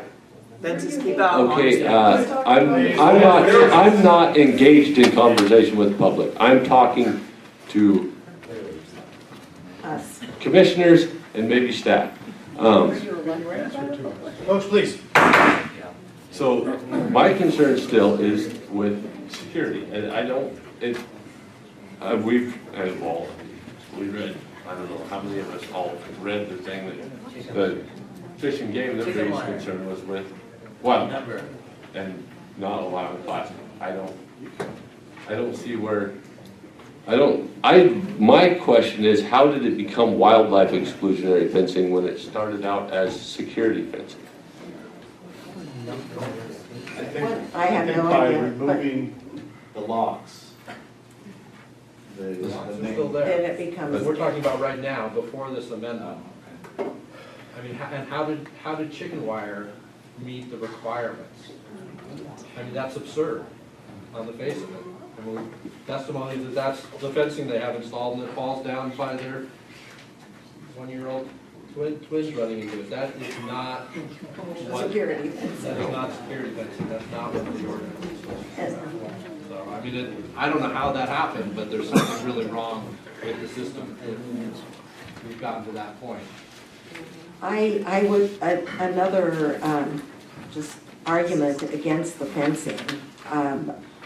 My daughter lives in Oregon, and she lives in the Applegate Valley. And driving home from her house the last time I visited, I was driving down this little rural road, and all of a sudden I had to slam on my brakes because I could not believe what I was seeing. It was this huge field of cannabis growing, the setback was like 10 feet from the road. There was no fence, there was nothing. It was just right there.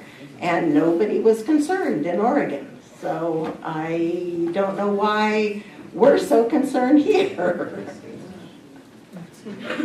I agree. I don't see the benefit from having a fence. Again, I think security should be each licensee's responsibility. The wildlife, I mean, we've heard multiple testimonies. Actually, from the letter of Fish and Game here, it says fence and design should still be able to pass non-target species in avoiding entrapment, entanglement, impalement hazard to all wildlife. From what I've heard, the testimony is that this is a common occurrence because of the fences. Not to mention the burden of having to put a fence, you know, for the folks that have been doing it. I built fences in the Bay Area in my early 20s. I built for 3 years. I worked for a contractor. I built many fences, lots of linear footage. It's not cheap and it's not easy. it's just an added burden that I just don't see the point of, you know, I've never seen or heard of any wildlife coming and eating or disturbing the plants. I mean, the only thing I've heard of is a bear perhaps digging around if some kind of fish emulsion or something was used or something that attracted them. So I really, the wildlife exclusionary, I don't believe it carries any merit. And I think from the beginning, I always thought that fencing was just not a good idea. So I would like to see fences removed altogether.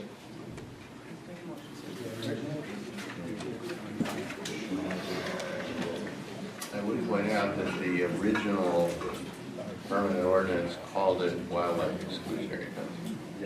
Didn't call it security fencing. It did say lockable gate, but it was wildlife exclusionary. So that hasn't changed. Not saying it's a good idea, I'm just saying it hasn't changed.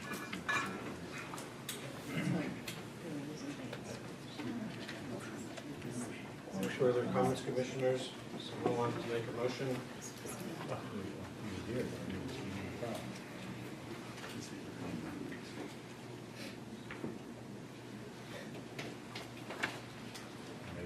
Well, I would make a motion that we leave it unchanged.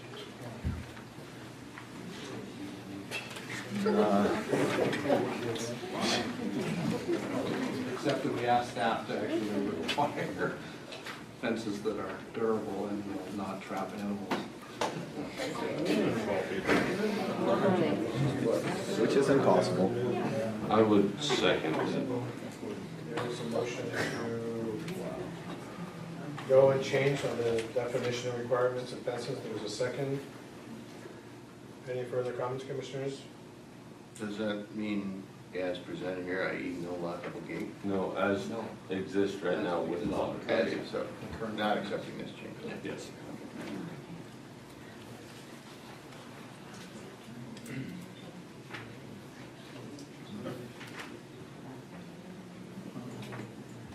Those in favor of the motion presented to uphold the current ordinance and make no changes on fencing? Aye. Aye. Aye. Those opposed? Nay. Nay. Motion carries 3-2.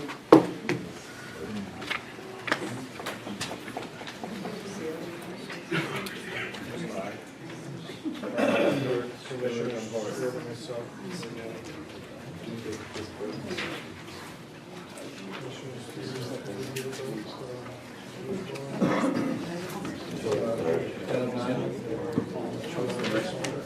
Are we going to be doing residency next? Well, we've got residency too. They eliminated the residency requirement. Yes. Okay, well, we still don't have it, we'll have to. I know, but residency, I would think, might go fairly quick. We're not asked to review that. No, can we clarify with staff, are we supposed to be reviewing every item of change or just the items that they recommended? I thought it was every item of change. Yeah, I believe the residency is not land use, so the board is leading that discussion. So, And they've already made a decision. well, the ad hoc is making that. Of course it's what it is. Can't hear you.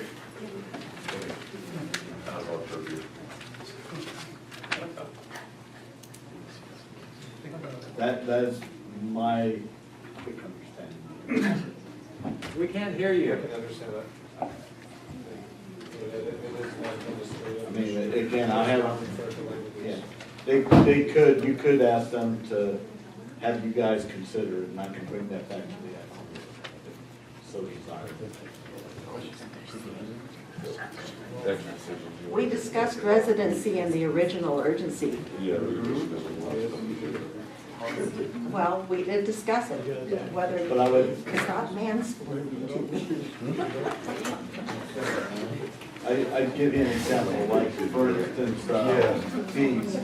Right, we don't, no, yeah, no, that's very true.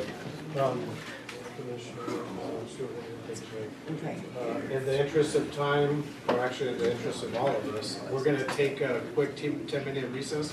We will reconvene at 9 p.m.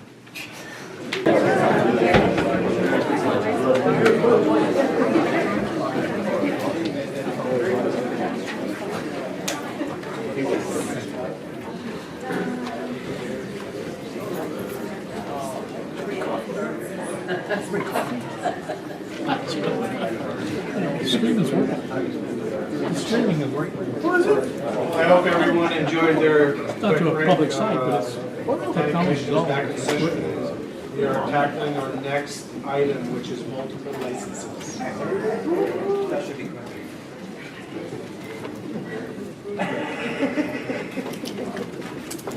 Commissioners, is there any clarifications or questions for staff before we open public comment regarding multiple licenses or stacking of licenses?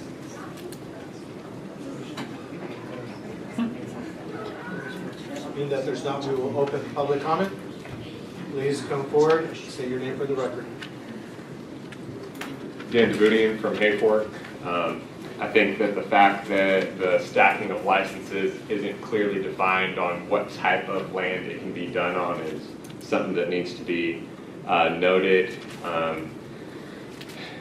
Only prime ag soil should be allowed to stack licenses the way it's done in Humboldt County, because the way that zoning is defined and land use is taken into account, large intensive agricultural uses are done on ag zoned land, and potentially having these large agricultural footprints on TPZ or rural residential properties is going to open a large can of worms on the compliance side. And I also think that the limit of 4 licenses is kind of pointless when I can move my business somewhere like Monterey County and purchase as many licenses as I can afford. I feel like as many licenses as a property can hold on its square footage without requiring a variance should be how many licenses that someone could apply for, especially when we're at only 250 of 500 total licenses. That's a lot of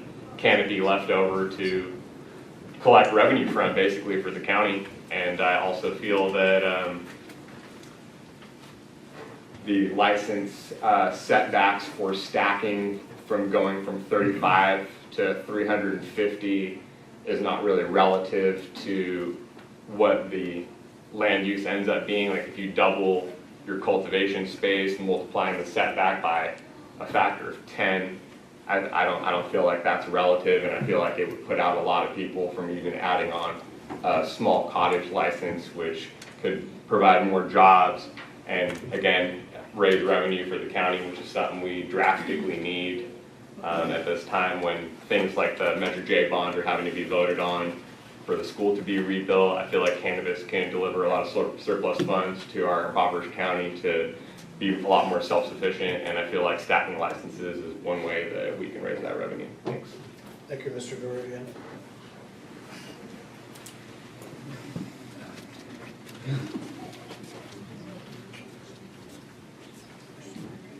Terry Mines, Junction City. I think we need a major change in this part of this. I think first-year permit holders should be able to go to 1 acre on their permits. I think there should be no acreage minimums or setbacks. Let's talk about this for a second.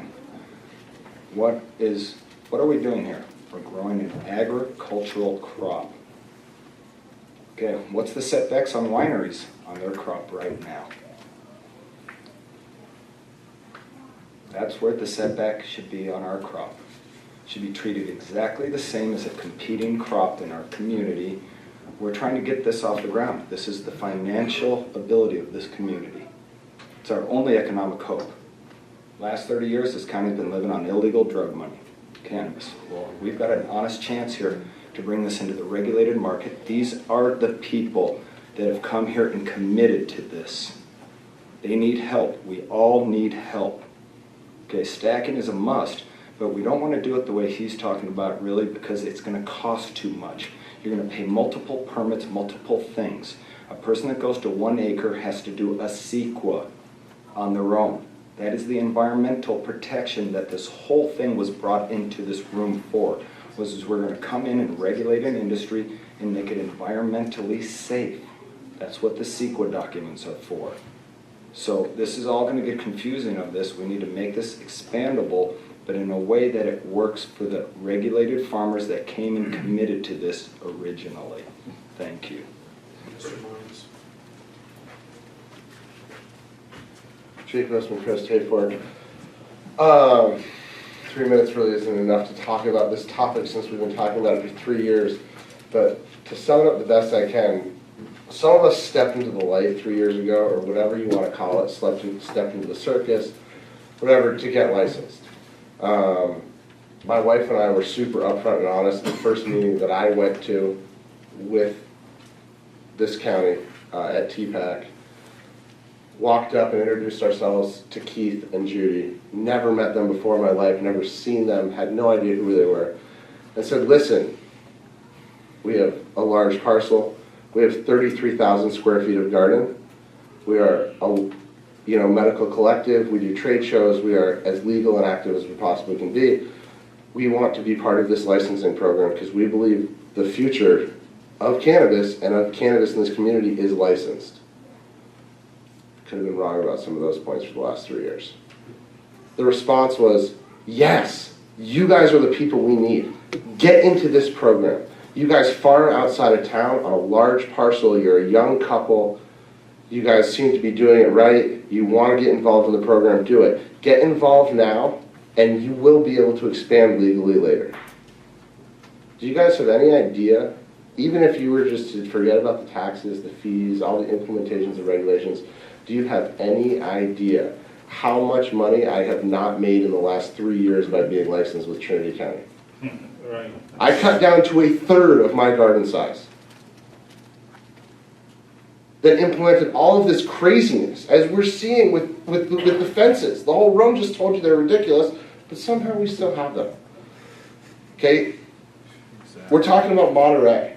I got texted from my wife while the fence thing was going on that said, okay, you win, let's move to Monterey. I'm going there to do my own greenhouse thing. Come if you want. This is insane. In Monterey, it's a pay-to-play. You go down, it's an agricultural area, you pay your fees, you follow their ag rules, you go into existing greenhouses, and you can buy as many licenses as you can afford, and you can grow, and you can compete. I don't know a single person down there who is running an operation that isn't single-handedly bigger than probably every licensed grower in this room tonight. Combined. So how are we supposed to even try to compete? I have 640 acres of land. I have 33,000 square feet of existing garden. I have empty planter boxes. I have empty greenhouses. How are you guys, and I know it's not just you guys, but this community going to say, I don't know if we should let these people go any bigger. I mean, you might as well tell me you need to go shovel that soil up and take it off your property, and you need to go put it back in the soil pile somewhere in the county. Like, you guys are essentially choking the life out of this, where people downsize to do this for 3 years now. We've said tax us, we've said give us all these fees. But 3 years and we're just barely talking about this. It's a minute a year. Yes. Millions of dollars invested into our own private properties to make it happen. Hi, Nicholas Holliday, Burnt Ranch. Once again, 3 years ago, I came into compliance with all of y'all. 4 years ago, I came into compliance with the Water Board, followed their rules on a separate parcel, saw that this legalization thing was going to work, purchased the ag land, the 200 acres of ag land next door to me, because I thought it was a no-brainer. There's no way that this ag land is going to not qualify for whatever the county wants us. You know, it has water rights, it has open spaces, it's flat, it's been ag land for over 100 years. Now, I also have downsized. I didn't grow one of my properties. it sits vacant, yet I pay the water board for it. This is included because these two are touching, so now they're contiguous parcels, counted as one. We have lost lots of money by not being able to stack these licenses. I've behaved, I've played the good card. You know, we are ready to compete with the rest of the country, or the state, soon, the rest of the country, if you give us the chance. Right now, we are looking at being able to stack licenses. Sure, I'm one of the few farmers here that can meet your guys' new setbacks that might be proposed here. But in order to do that, you want me to not use the 100 acres of prime ag land in the front of my parcel and go to the back to the forest with these new setbacks. I'm not sure if we're discussing setbacks right now or stacking of licenses, or whether or not residency should be allowed with stacking of licenses. Like, I'm not sure where we're at with the stacking of licenses, but we all should be able to compete with this. I'm not even going to get into the, yes, get in early and you guys are going to be able to stack licenses. And now all of a sudden, hey, come on, move to Trinity County, no residency included. Go for it, stack licenses on whatever.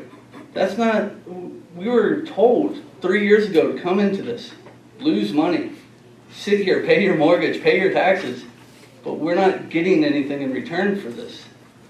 I would just like to see some show of good faith saying, okay, you have ag land. What about, you know, like they said, the no setbacks for vineyards? What about for grazing? I had cattle all over my other parcel when I moved in because I bought in the country. That's what you do. You put up with these things. If you buy next to me and I'm on ag land, deal with it. There should be no setbacks on any sort of ag land. There shouldn't be. All right, thanks. Thank you, Mr. Oliver.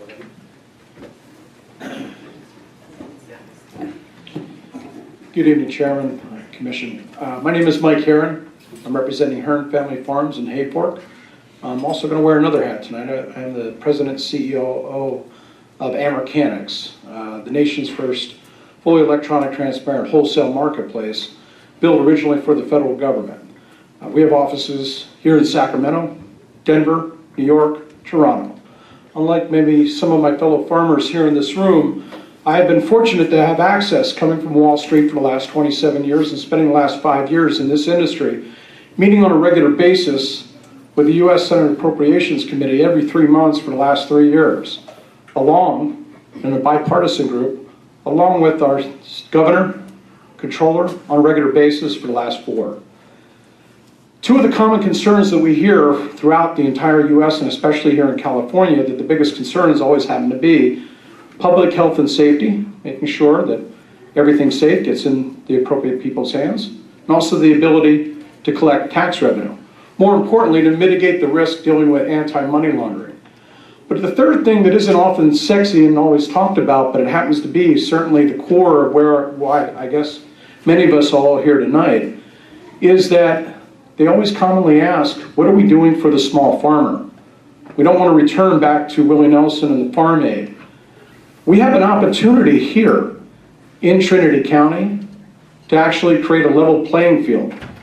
Your current variances and setbacks and the hurdles that I've heard throughout this evening, unfortunately, or maybe by design, hopefully not, actually encourage monopolies to come in here and to squeeze out all of my fellow farmers here. See, my wife and I actually decided to leave Manhattan Beach recently and move up here. Not to take on and create a new monopoly, but to actually create the American dream. We left the comfy lifestyle. We've been living in an RV. We've made our sacrifices, but not nearly anywhere near the amount of sacrifices that I'm sure any of my fellow people here have. We have an opportunity right now, as the other fellow gentlemen and women have already said, to be able to inevitably see that Trinity County can actually rejuvenate itself financially by giving and rewarding the small farmers that are actually here to do it the right way. Not to pollute the waters, here to adhere to your rules, but within reason. See, we're all trying to follow the state rules, but we have some conflicts of interest here. We're creating some hurdles. We're choking on a glass of water that doesn't need to have happen. You know, legalization of marijuana is here. We might hear it in the next 2 weeks. We might hear it in the next 2 years. But the reality is we have an opportunity right now to do things the right way, to provide a level playing field for our fellow growers, the small business people that are coming up here and making those sacrifices and inevitably put themselves in a position to get this product in the right hands across the country inevitably, and not lose our business out to Walmart, Monsanto, R.J. Reynolds, CVS, and all the other companies that I'm sure most of you know have been buying the land. Thank you. Thank you. Here, here.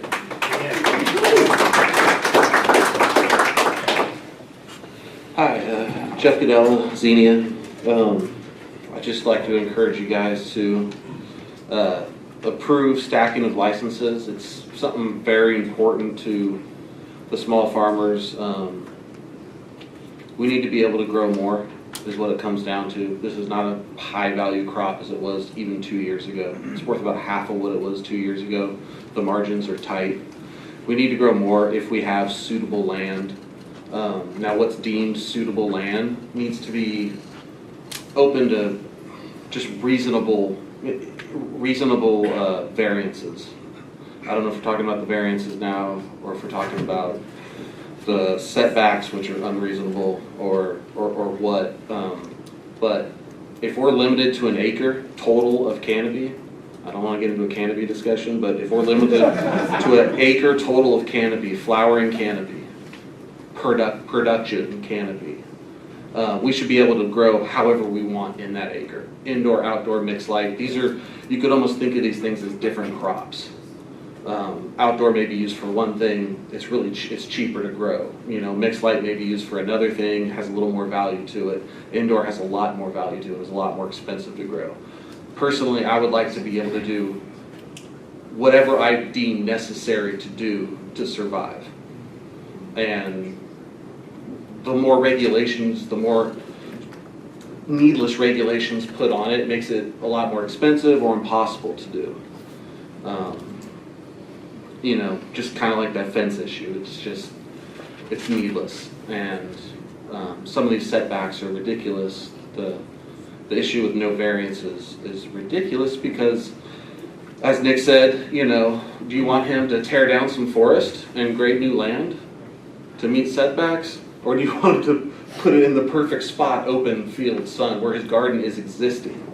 Because if we stack licenses, some of our existing gardens may not fall under some new regulation of setbacks that weren't there previously. Do we move that old existing garden somewhere else?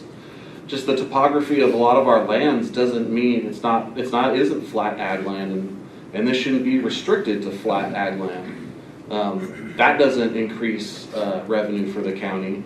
Most of us don't have flat ag land. Some of us have flat land, but it may not be designated ag. I have a lot of flat land. It's not ag. I have more restriction on setbacks of streams than I do anything else because it is a big parcel. But I just want the flexibility to grow how I see fit in as much land as you guys see fit to allow me. And if I need a variance because I'm only 300 feet away from a property line that has a vacant neighbor or is a national forest or is a neighbor that also has a license, I should be able to get a variance for that. Thanks. Thank you, Mr. Goodell. The public has brought this up, and I think the stack of multiple license setbacks and variances are intrinsically tied together. And in the staff report, it delineates. They're two separate topics. Okay. In this one, we talk about dwelling requirements, and the actual licenses and variances is its own. Thank you, Mrs. McIntosh. I would.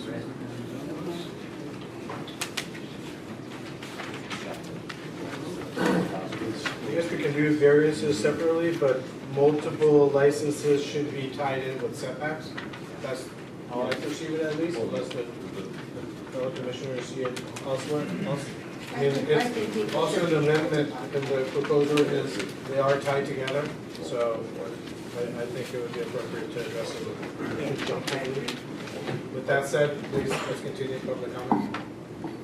Once again, John Brower from Junction City, and I think also closely tied into this matter is residency. We have to look at this in the context of a residency requirement. The stacking of licenses could go a lot of different ways, and I think this is a nice baby step toward what could someday become multiple acres. But right now, to be able to, it seems that it reads that it would allow you to stack different license types over one parcel or multiple parcels under single ownership that tops out at an acre. I think that's a pretty reasonable start to stacking. But if we allow this and we drop the residency requirement all at the same time, right as the moment that the white market is really starting, then within a year, no one from Trinity will own their stacked licenses. This will be completely bought up by outside corporations in no time. I think if we're going to allow this stacking, we should hold on to the residency requirement for another year, maybe two, and allow this white market to get rolling.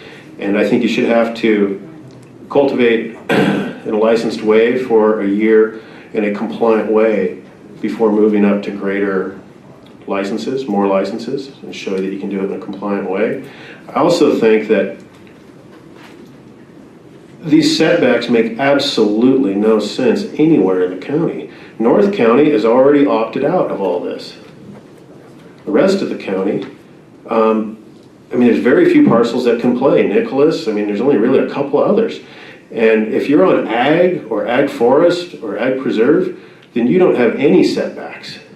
And you shouldn't have any setbacks. And the ability to seek a variance should be available to every applicant, period.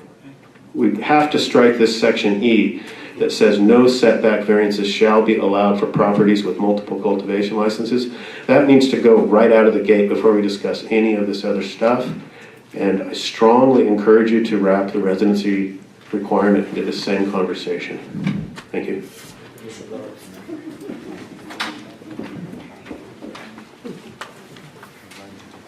Liz McIntosh, Junction City. I'm sorry for my outburst, but on page 3, I wasn't talking about residency, I was talking about residence. There's a change in there now, changing it from the permitted dwelling to a legal dwelling. I would really encourage you to define legal dwelling and to define it as a residence on the tax assessor's rolls. It's the easiest thing you guys talked about a long, long time ago, 2 years ago at the Planning Commission, that maybe you could have a residence in town. I think that was mentioned early on by Rick as a possibility. I think that's a great possibility. So that's the easy one of this part, the setback requirements and all that good stuff.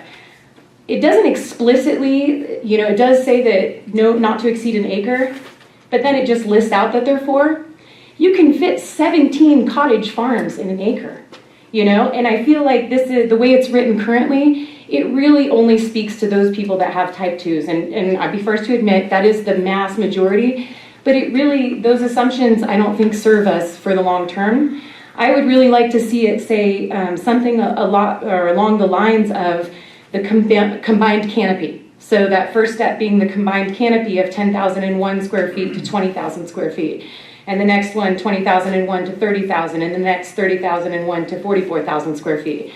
When we're talking about those setback numbers to the property line, we all know that are versed in planning, that makes sense. It always did. It's just not what we ended up with. I do not agree with the numbers as far as the footage on there. I never have. However, I think that 500 number is set because, again, there's this assumption that there are 4 type 2s on this. And so if we can get away from that, maybe we can redefine that. But I think that is pretty much all I wanted to say about that. I feel like it's completely backwards, and that I hope you guys can restructure it to be something that is more workable for everybody and easy to follow. Thank you. Adrian Keys from Hayfork again. Although I've been a proponent theoretically of stacking licenses before, between the setbacks and the lack of variances, I can't support this. I also think somewhat similar to what John has said, that this would not necessarily serve our county well. It certainly wouldn't serve the average small farm well as this is written. I think that it would be a good idea to take a little time, maybe get through 1 year where we have access to the commercial market and see if it's even necessary. We haven't exactly been gaining a lot of farms into the program, I can only see that this opening the door to an incursion of out-of-state corporate interests once again. And there's just so many loose ends at the county level, so many more things that need to get cleaned up before we just continually, devolve this cultivation ordinance into basically insanity. It's driving me half insane.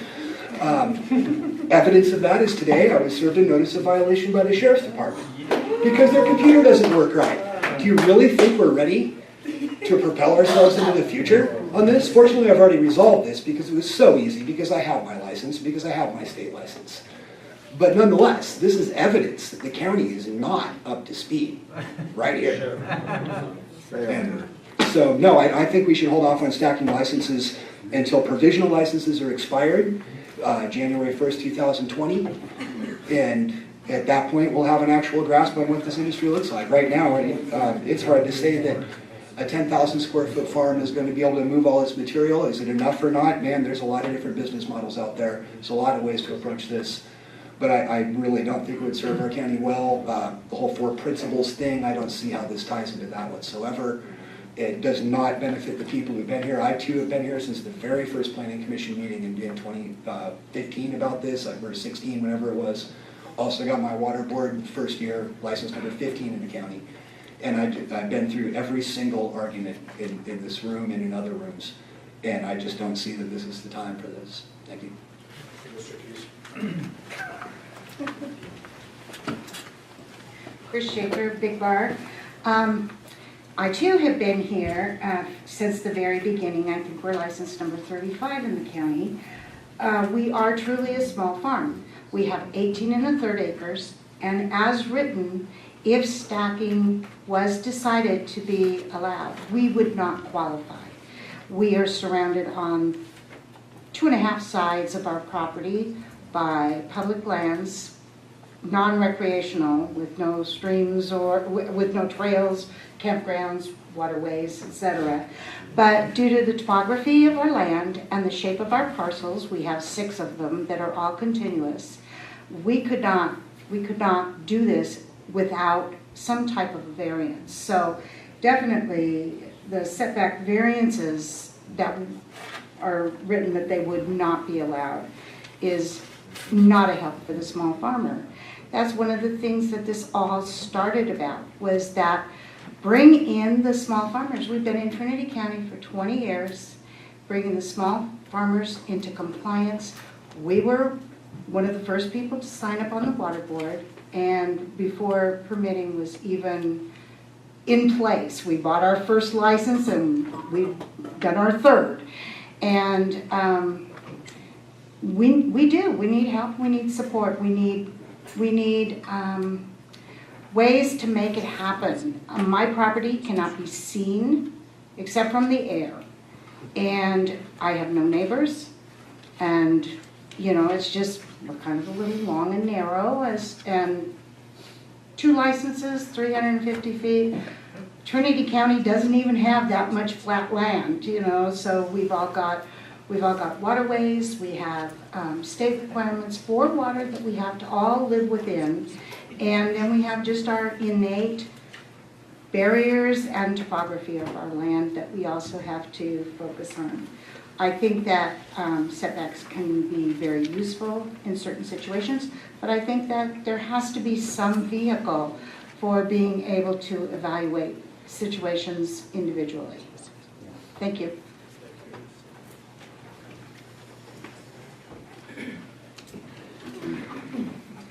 Good evening, Deidre Brower.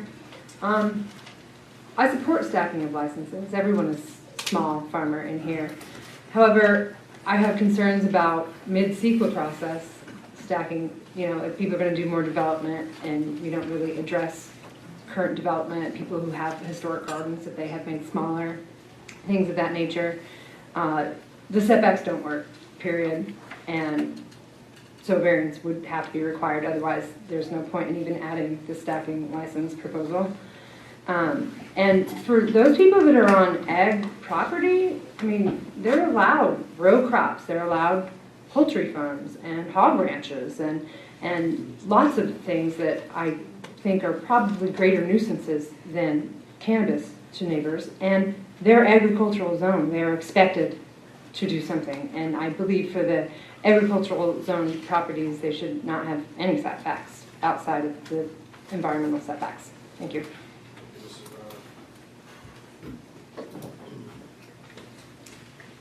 Good evening, Chairman, Commissioners. Lisa Wright from Lewiston. I'm going to speak specifically to the proposed amended ordinance. So I'm looking at 3 application requirements, B, multiple licenses. So I'm in support of the sub 1, and then moving into sub 2, I'm going to point out some concerns. Specifically in item B, multiple cultivation licenses are not allowed in the areas, the carve-outs. You call them opt-outs, they're not. They're carve-outs. And I don't really understand why the county continues to choose to violate Government Code Section 65860, which clearly requires that all zoning ordinances at the city and county level be consistent with the general plan. I don't care how old our general plan is, I'm zoned a certain way. If I'm zoned in accordance with the allowable zoning for this ordinance, you're violating state law and not allowing me the same privileges of someone else with that same zoning type.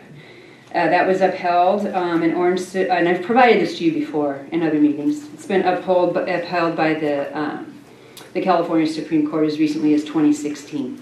So you choose in adopting these and perpetuating these carve-outs to continue to violate state law. I think that's going to come back and bite Trinity County. Number D, setbacks from property lines, completely ridiculous. Okay, we've been through this, right? It started out this way at 350 feet. We have setbacks. We have a 30-foot setback from the property line, and we have a residency, a neighboring residency variance. Leave it at that. What's to say you need to be? There's no rationale that I have heard or can understand why you would need to be that far when we've been at 30 feet, regardless of how much you have on your property, if you meet the property setback or how much cultivation you have, and the variance from your adjoining neighbor if it's close by. If you insist on some kind of setback, then variances absolutely are needed. Item E. Item F, I think you need to strike this whole thing. If the designated area, okay, we're back to that, exceeds 1 acre, the applicant needs to apply for a discharge of stormwater permit. You're starting to creep in on state water board regulations and you're not even stating it correctly. Strike it. You're just opening up a huge can of worms. And with that, that's what I have on multiple licenses. Thank you. Thank you, Mrs. Wright.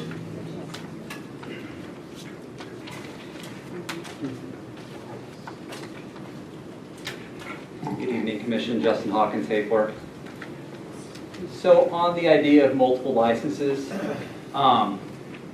the setbacks proposed by planning are 350 feet from all property lines for 2 sites. That's 11 times, more than 11 times the current setbacks for 1 Mexican garden. So I'm not seeing a ratio that makes a lot of sense. And frankly, on page 3 of the staff report, it says that it's roughly scaled the scope of cultivation. I mean, is there an actual formula they're using? Or are they just winging it? Because I can't see how this roughly scales properly. I mean, honestly, I think the 350 is kind of pulled out of nowhere. I can't see a basis for it. And maybe Director Tippett has a formula that they've developed in-house that calculates this. But it says pretty roughly, so I think roughly we should be able to scale that back by a factor of 10. Just drop the zeros. I'm just trying to be honest about it. It doesn't seem to make a lot of sense. And we know in Trinity County that the topography is such with streams and the mountains and slope calculations that are part of the state water board requirements. There's not a lot of allowable land. And honestly, like, there's a lot of people who have sacrificed a lot. I think we all have to be compliant and scale back our gardens. There's also people who have a wife or a husband and they own 2 properties together that are legal parcels, but we're not allowed to have a license under husband and the wife separate. We're penalized because we are a married couple. Now, it's been suggested that the solution is to get a divorce on paper so that we're all good. I mean, I'm not joking. I've heard this from county in the planning department. And I hear a lot of weird things in there sometimes, but suggesting that I get a divorce so I can get a second license, this is absurd. We need something that's reasonable. And I think that what we've proposed here just doesn't make any sense, frankly. So I don't have the wisdom to figure it all out, but this doesn't seem to make any sense. Thank you. Mr. Hawkins.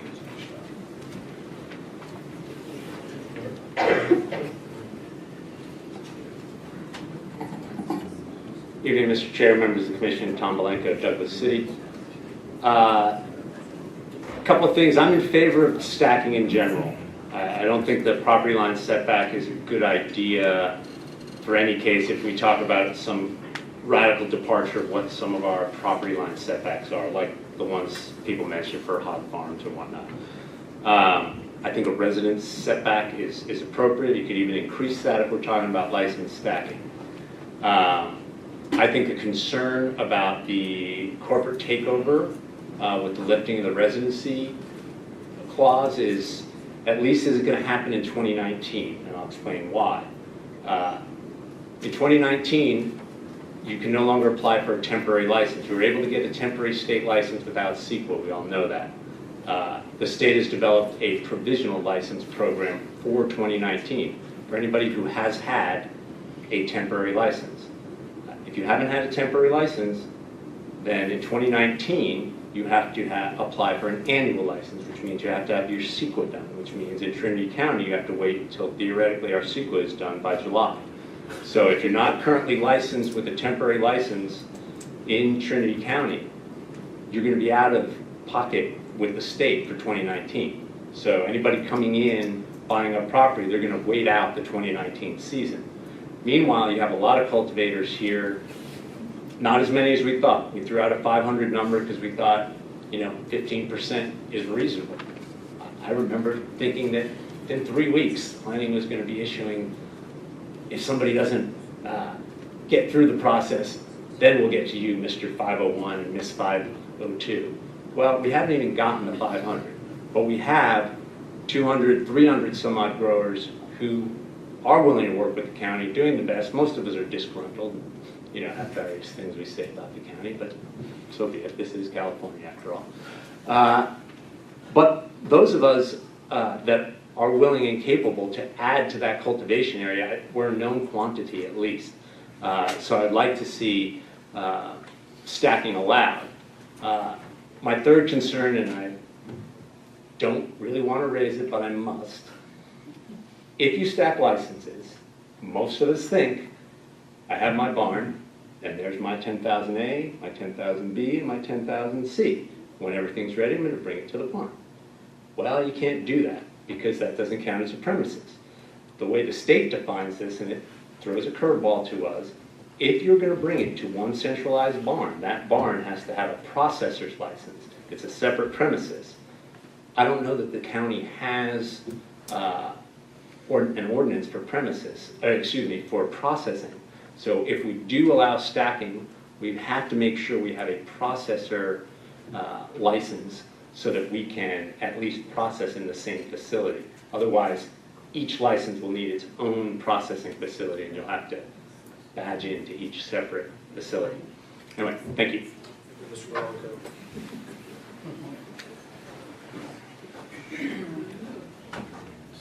Hello, Board, Chairman. Bill Burton, former county supervisor, and I wanted to clarify a couple things. The 350 feet that somebody brought up, yes, it seems like it did come out of nowhere. It was something of a compromise. And so it really isn't set in science. It's just set in meetings that were had and what could happen.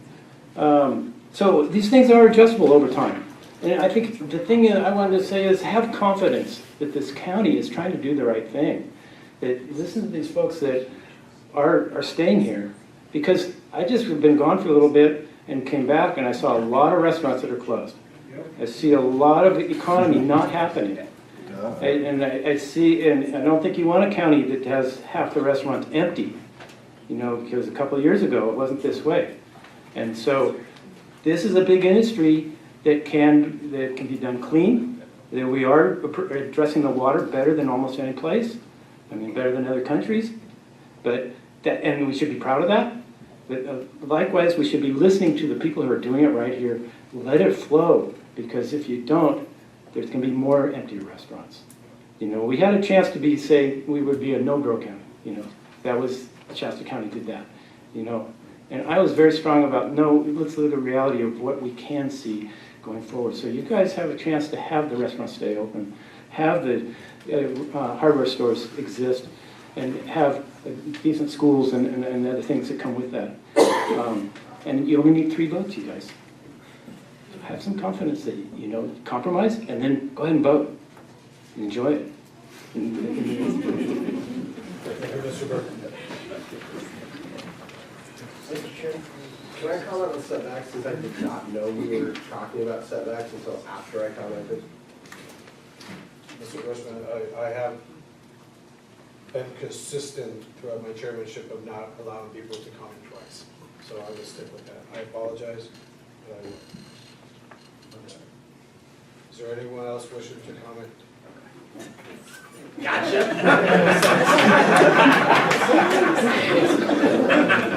Hi, Olivia Kakavo from Hayport.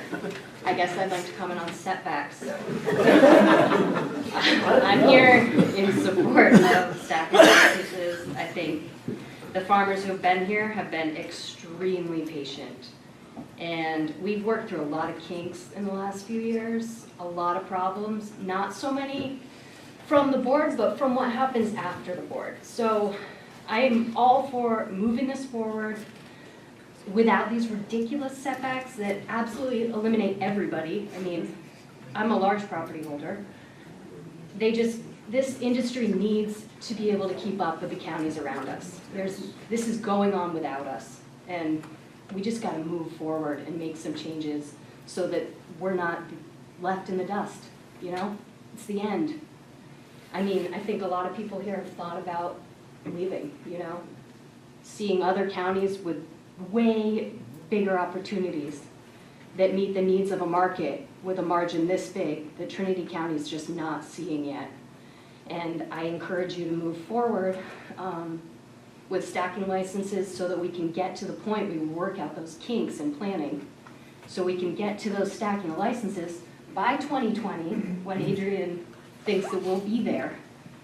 And yeah, that's it. Thank you, Mrs. Zuckerberg.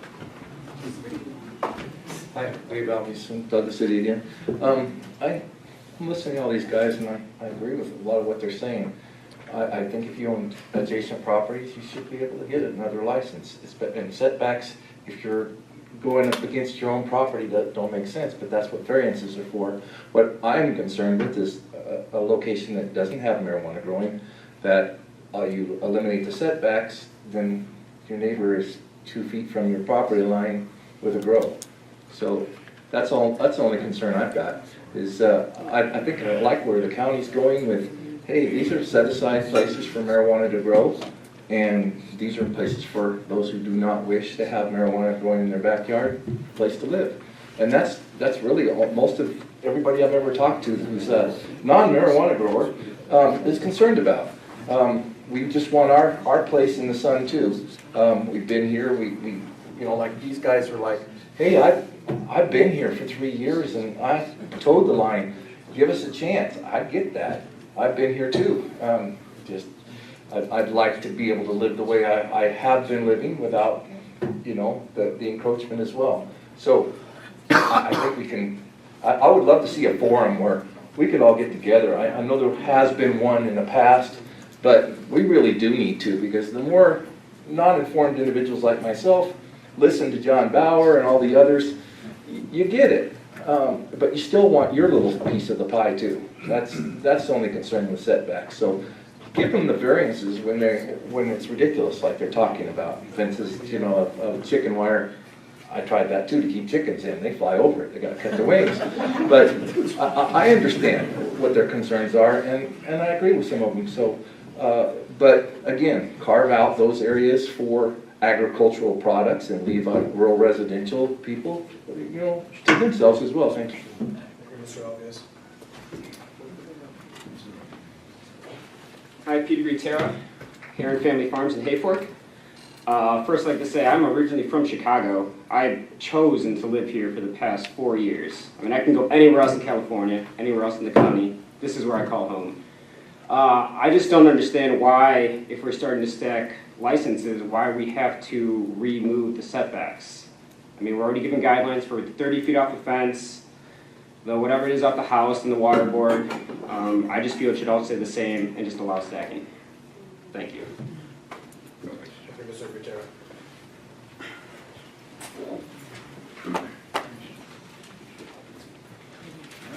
I know we don't want to go on that. I'm just going to give some outside perspective. State your name for the record. Rory, Sherry, Marion, Hayfork. I'm for stacking. I'm against the residency requirement, and I think that the setbacks are unreasonable. I'll tell you why. The competitive advantage to locals through residency requirements. I flew here from the East Coast this morning. I'm a resident of Hayfork, right? I also live in Sonoma County. I have a residence in Bozeman, Montana, and I also live in New York City and Philadelphia. It will not help you guys, those who think that they're going to help themselves in the marketplace by clinging to the residency requirement, because we're really in a race to market. And we own property in Grass Valley and Nevada County, and this idea that this is the only county that's struggling to figure out what to do with cannabis is not true. There's lots of counties that are struggling, but the counties that are successful and are conservative, such as Santa Barbara County, Monterey County, they've had hundreds of millions, if not billions of dollars of investments in those counties already. And I want to make clear that this is not just a cannabis industry. Like for Trinity County, this is an economic issue for restaurants, grocery, hardware, specifically real estate, for people who own real estate companies and are trying to sell or move or bring new people to the market. So this idea that, okay, well, now I'm going to hang on because I've been here forever and I'm not going to let anyone else in, and this consensus that we all want to have, because there's both sides. There's the guys who have been here forever, there's the new people, there's conservatives, there's the liberal. If you're waiting for consensus, it will be a slow death for Trinity County. You guys will be so far behind. This is not a market where, for example, like beer, everyone doesn't just decide to open a brewery tomorrow. There's not going to be breweries popping up on every single corner from every single person. Like currently in Trinity County, they can kind of have a piece of this cultivation rush, but it's a race. And if you guys stay behind and you prevent these guys from being able to go, right, they're going to be so far behind when they go to market and when they can have volume. There's already going to be so much competition that they're never going to be able to be successful. And it's going to keep all of your industries here basically where they are now, which is not successful relative to the rest of the state. And like I'm someone, I've spent $2 million of my own money that I've made over the last 10 years in real estate. And we have plans to spend probably $3 to $5 million more to help people and partner in. And we won't if if these things. I flew out here today just for this meeting because they said, oh, it's going to be a really positive meeting. And all I've got is that it's been a really disturbing meeting from the people that are, I'm objective and I'm an outsider. And I'm telling you, you guys have to work together to help your county. Doesn't matter where your standpoint is because you guys will fall behind.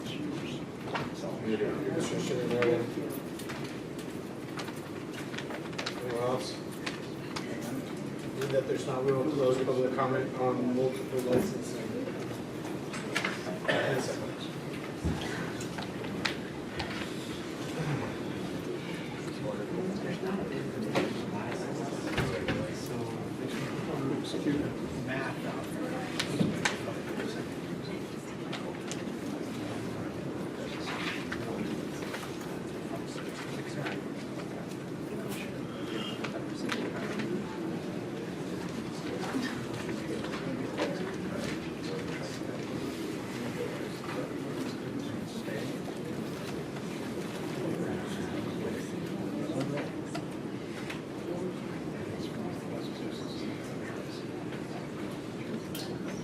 Commissioners, I for one am in favor of allowing multiple licenses. I know there are, as we all know, environmental concerns from the amount of marijuana that's being grown in the county.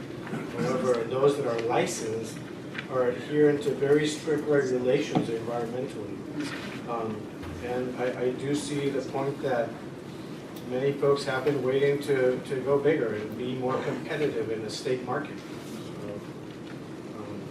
So, setbacks, they seem onerous. I think they are excessive. So hopefully we can find some room there to work around. I agree with you. I think even though I feel that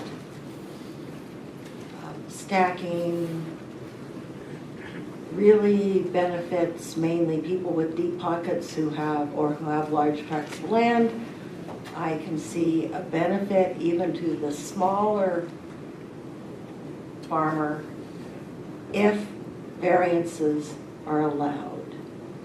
I do not think that given the topography, the fact that why should somebody who has 18 acres and is bordered by public land, why should they have to, and they have the perfect grow site that is 158 feet from their property line, why should they be denied doing that simply because somebody thinks they shouldn't be able to apply for a variance? I mean, it makes no sense. I don't understand it.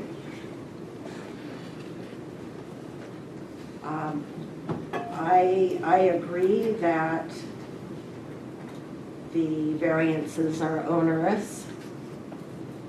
Not the variances, sorry, the setbacks are onerous. But I'm willing to agree to them if there is a variance process.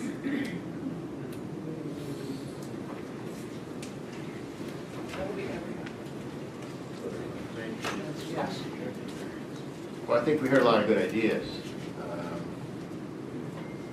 We heard that perhaps we should focus on ag zoning, ag-related, ag forest, ag preserve. Well, no, the comment was. Yeah, I know what, Excuse me, let me go on. Okay, go ahead. The notion of focusing on agricultural zoning for a larger multi-license scenario is an interesting one to talk about. And I didn't make it up, I heard that. I heard one suggestion, I think from Mrs. McIntosh, that said, change the setback from number of licenses, if I understood the comment, to total canopy. And if you start stacking and you still still end up under 10,000 feet of canopy, then maybe you don't need this large of a, let's say you have 3 licenses and you end up under 10,000 feet, you might not need a 400-foot setback. So tying that, making that connection makes sense to me. I think we could look at setback sizes in ag zoning, zoning, not rural residential thing. We can look at it there too. But I think introducing the zone overlay, bad term, the zone factor into this is an interesting concept that wasn't in this proposal. I do have concerns about this in the CEQA. I think the comment about we're in mid-CEQA, mid-flight in CEQA, something like that was what was said, and we are in the midst of that. I suspect this would require the CEQA team to take another look at, maybe perhaps relook at what they're doing. Certainly Fish and Game was all over the CEQA issue, as they have been consistently, on this issue of stacking. So I have concerns about introducing essentially an unlimited, not economic society, an unlimited number of licenses in the absence of any CEQA study. It does end up at a maximum of an acre. So if we keep that limit on top, then essentially you're turning anybody into a type 3 license holder, right? Perhaps what I do is I get around the CEQA requirement for type 2 licenses by getting a few type 2 licenses, and that I may not do that. So that area is murky to me, and that we're opening this up at that point. But CEQA aside, I'm not against multiple licenses. I think the setbacks could be fixed. I don't think this is a good model, and I'm not opposed to allowing variances on it. I don't really understand the no variance thing on this. It does introduce an opportunity for us to look at the setback on houses. I think we heard from a former supervisor, they made that number up as a compromise, for 350 foot. Maybe it should be 1,000, right? I mean, it's certainly something we can consider that as to, let's have less particularly, maybe the number changes when multiple licenses are involved. So it's part of the deal with getting multiple licenses. I don't have an answer on that, but so those are some of my thoughts on this one. Thank you, Commissioner McHugh. I do agree with Commissioner McHugh. I don't like the fact of the setbacks being tied to the amount of licenses. I think there should be a square footage cultivation to setback ratio. Seems like that would be a better approach. I mean, with the multiple licenses, there could be just a whole array of different scenarios of, well, how about my existing license, and now I add more, like, now was my original cultivation adhering to the new setbacks? I mean, it just kind of gets working. So I do believe that the ratio should be square footage to setbacks. And I do also, the whole CEQA thing it's murky, you know. It seems like the county has been pushing back and doing the CEQA document, and I'm afraid that it might bring repercussions down the line. But I guess that's to be seen. Well, I would suggest that if we're going to use determine size and setbacks differently, that we would use the same square footage and I that determines whether you need a director's permit or a conditional use permit. The first one, it says 10,000 square feet, doesn't require a permit. Additional license resulting in cultivation up to 30,000 square feet. That would be your next setback, and any license resulting in cultivation over 30,000 feet would be different. And then it would all be the same numbers instead of coming up with different numbers for the same thing. My biggest concern with the whole thing is the CEQA document, and especially after reading through all the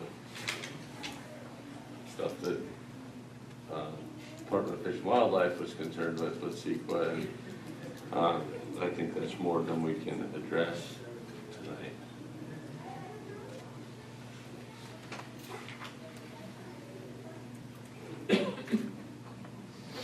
You suggest continuing the item?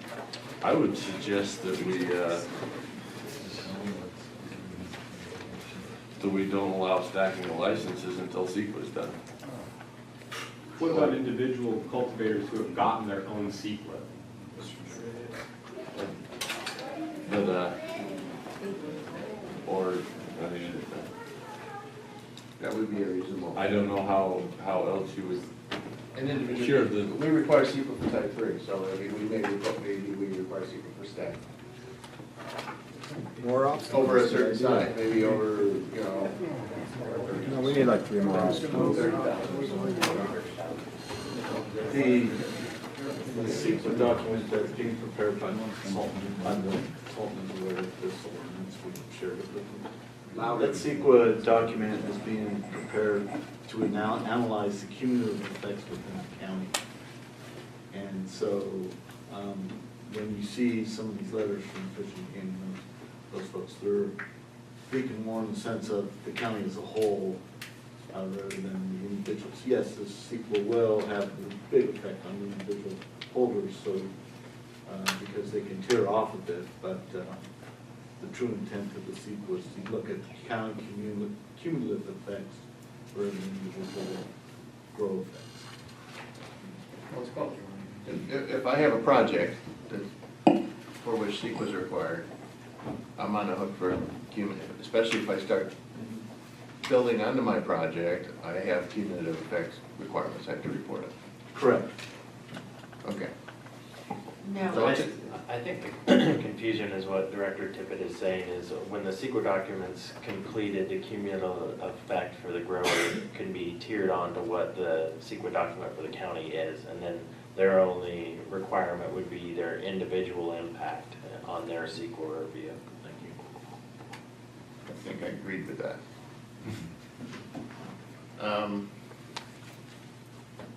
Yeah.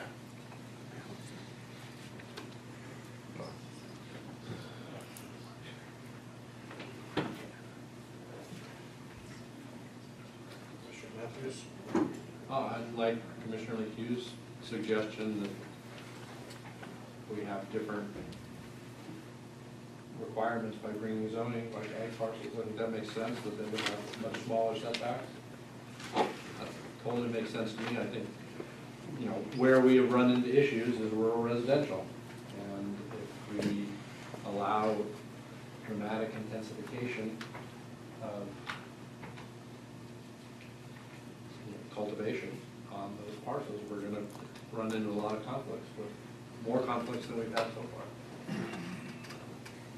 I don't think these existing setbacks make any sense.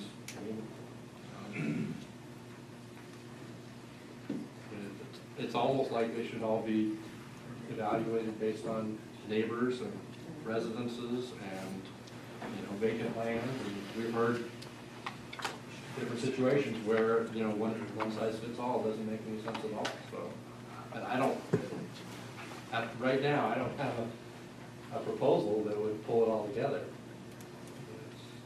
It's kind of fairly complicated stuff if we're going to bring zoning, different zoning classifications that have different requirements. can we suggest to the Board of Supervisors that they, that we not like stacking, but we approve of stacking, that stacking be allowed, but that they look at tying the setback to zoning and send it back to us? You're talking about sending it back to the ad hoc? Yeah, not yeah, right, yeah, to the ad hoc, yeah. I would be in favor of that. I think we need a better approach, a more thoughtful approach, and to address specific zoning would be a more thoughtful approach in terms of setbacks. I would suggest we're ducking our responsibility if we say, yeah, go figure it out. I think. Well, we can figure out. I would suggest we have a workshop on it. I would think we have an open dialogue with more people, a more open forum, a way for them to, so a workshop format on this and maybe a couple of the other issues that are in here. And we often hear the criticism there's not enough public input to this process. So this is one where I'd like to see that get fixed. Point of order, I don't even know if it's appropriate. If this doesn't happen now, we cannot get state license, as Tom spoke to. So if this doesn't happen now, we're saying let's revisit this in a year. Yeah. It's an emergency because of state licensing. And there is a guideline for us to look at. It's called the state cultivation guidelines.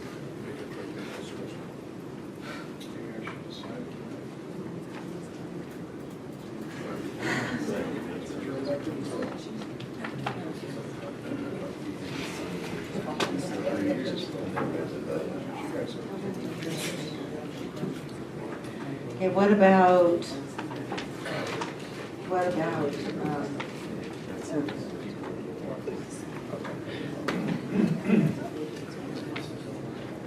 we allow multiple licenses, we keep the setbacks like they have here, but allow variances, but make the setbacks, as has been suggested, tied to canopy size, and use the 10,000 square feet, 30,000 and over 30, up to 30,000 and over 30,000. Can you repeat the last part, please, Commissioner Sweet? But instead of having the setback tied to the number of licenses, have the setback tied to the amount of canopy. So essentially, 2 licenses would equal 20,000 square feet, 3 licenses, 30,000. Yeah, something like that. Make it easy. And you're saying that the setbacks were what's suggested by that. But based on canopy and not the number of licenses. And that variances have to be allowed.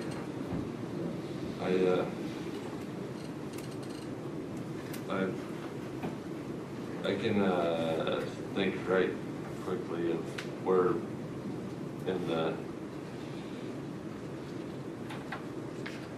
in our haste to get something done in a timely manner, we've come up with we've given ourselves already a lot of problems, especially with variances. I think we would be much better off to take a little more time and come up with something that works, rather than something that needs to be amended again next month and requires a variance every 2 weeks, or multiple variances every 2 weeks that we have to hear. It would be nice to actually do the work and come up with a document that works for the industry and the county. It can be enforceable and understandable. What we have here, I don't think it works very well. I mean, there's random setbacks that make no sense. I would be in favor of getting rid of the setbacks altogether with the stacking of licenses. Be the same setbacks as any other license type. But put stacked licenses in ag areas. You know, we don't want a stacked license with somebody that happens to have 20 acres of rural residential surrounded by a subdivision. We don't want them to stack until they have an acre. But somebody who's out of town and has 40 acres of ag land, they shouldn't have to be 500 feet from their property line and need to build a new road to get there. So I think that it just doesn't work. It needs to be tied to zoning, I think. I have 2 issues. One is that there are large rural residential properties. And some of those large rural residential properties do not have subdivisions right next to them, and those people should be allowed to do stacking as well. If you've got 80 acres of rural residential property and your next door neighbor's got 80 acres or 100 acres of rural residential property, you should be able to stack licenses. The other thing is that these, as has been said, these people have been holding on. And I've made this point before, that you know, people need to earn a living. And we need to make it possible for them to earn a living.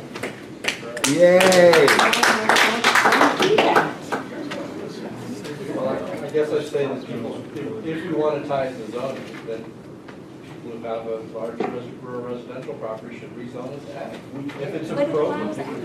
And then it would be, how long does that take to do? It takes a long time. They're not going to be stacking anytime soon, and they'll be moving out, and we'll have more restaurants closing, and I won't have any place to buy hardware, and I don't think That's true. Our concern. It's not our concern to see that everybody succeeds in business. it is my concern. It's not your job to ruin our opportunity, Dan. It's my concern that I have enough people making enough money in in my town that I can go to a restaurant, that I can go to a store and buy the food that I want, not have to buy it from Amazon, that I can go to a hardware store, that I can go to a feed store and not have them close. It is my concern. It's all of our concerns. That still does not mean that we have to try to envision every possible way that somebody could go out of business and fix it. We can't do it, it's impossible. What we have to try to do is come up with something that works. Okay? We have been putting these people off. The Board of Supervisors and this county have been putting these people off for years. Well, With your help. We dump millions into this community.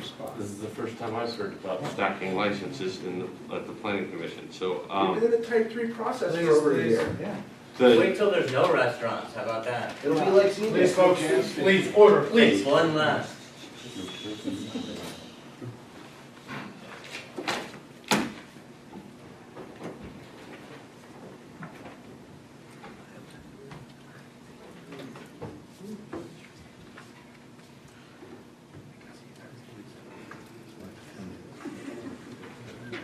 I made a suggestion. Does anybody like it? We do. Yes. That's who you work for.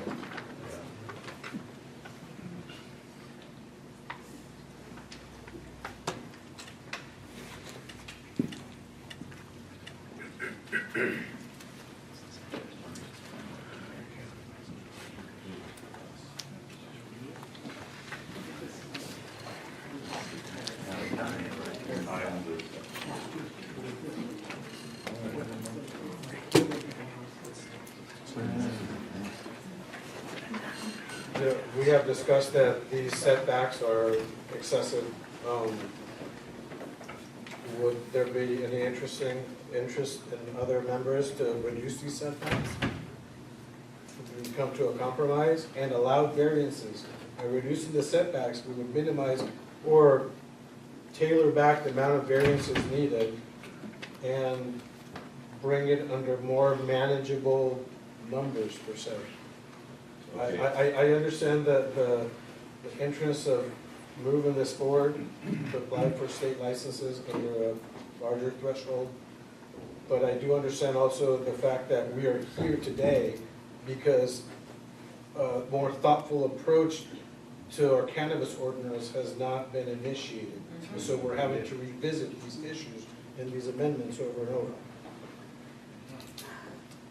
I would be in favor to, instead of 2 licenses, as Commissioner Stewart said, 20,000 square feet, 3 licenses, 30,000 square feet, and reducing those setbacks to, say, for 20,000 square feet, instead of 350, 200 linear feet from property lines.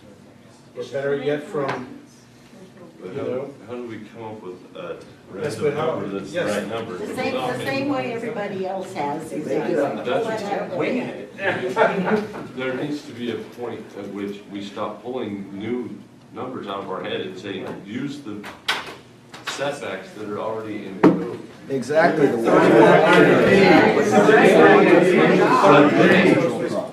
same time, we need to put ag in ag. That's why I said we should completely get rid of the setbacks and tie the stacking of licenses to, as we heard from, in public comment, ag land.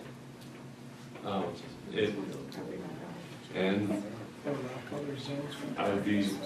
I think that would be the best way to address it. Get rid of it, get rid of all the setbacks, allow stacking of licenses, put it on ag, preserve ag forest, and anywhere else. There's like 5-acre ag parcels here. They have neighbors. Even homeowners. There's 640-acre unclassified parcels that don't have neighbors. That's why it's complex, right? Those situations. We cannot address every parcel in Trinity County. No, but I think he's right in the sense that there are inappropriate ag parcels, probably. I'm sure And there are appropriate other parcels. Yeah, so how do we, Some point in time. basically Sequel say, makes that everyone call. comes in for a use permit, right? And we'll evaluate the impact site specifically and figure out the setbacks that are appropriate for your situation. That would be a simple way to address it. And if anybody wants multiple licenses, they can come in for a conditional use permit. Right, yeah. Director's use. And then We can't do COPs that take 10 years. it adds months to the process and money. They lied to us when they said they took Or 2 or 3 they can months. That's a rezone. lot. It's a way to move it forward.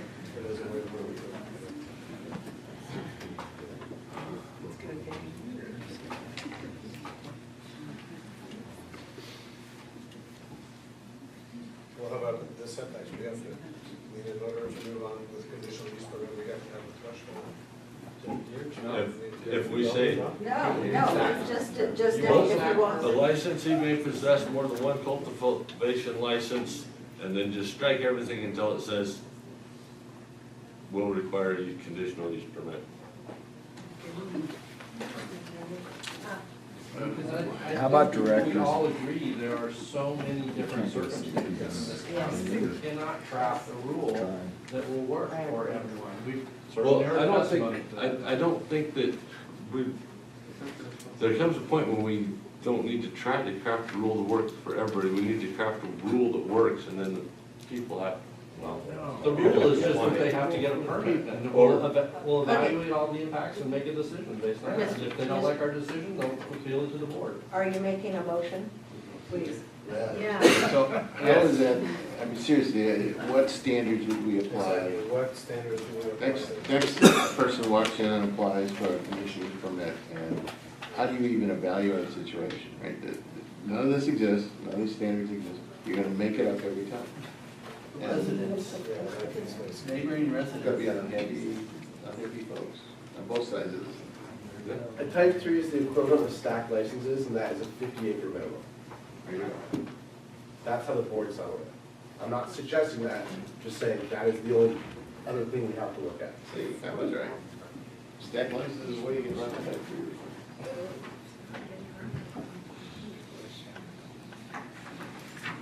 3. Just for clarity, sir, a type 3 only allows you to grow outdoors. You can't do a mixed light, which is what's considered a type 2 permit, with a type 3 license. Thank you. Speaking of type 3, is type 3 defined in the ordinance? No, there's. And there's nothing related to fees either? I guess so.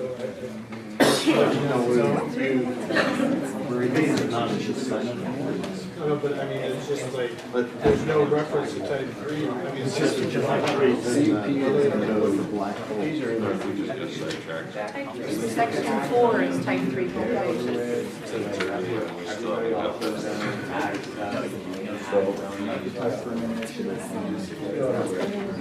Setback from a residence, not a property line. Property line is arbitrary. There's no nuisance created by a property line. Amen. It's already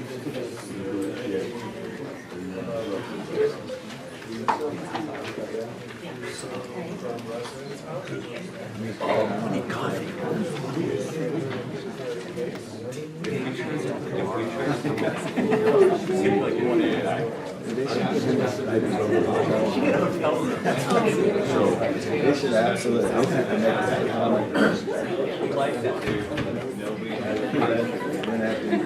Type 3 is defined on page 31.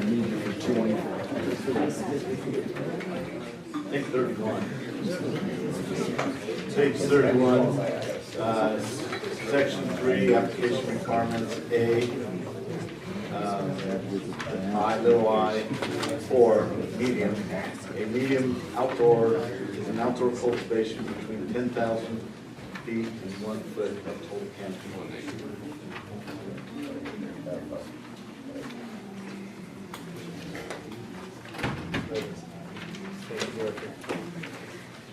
Okay. back to the issue. Multiple licenses.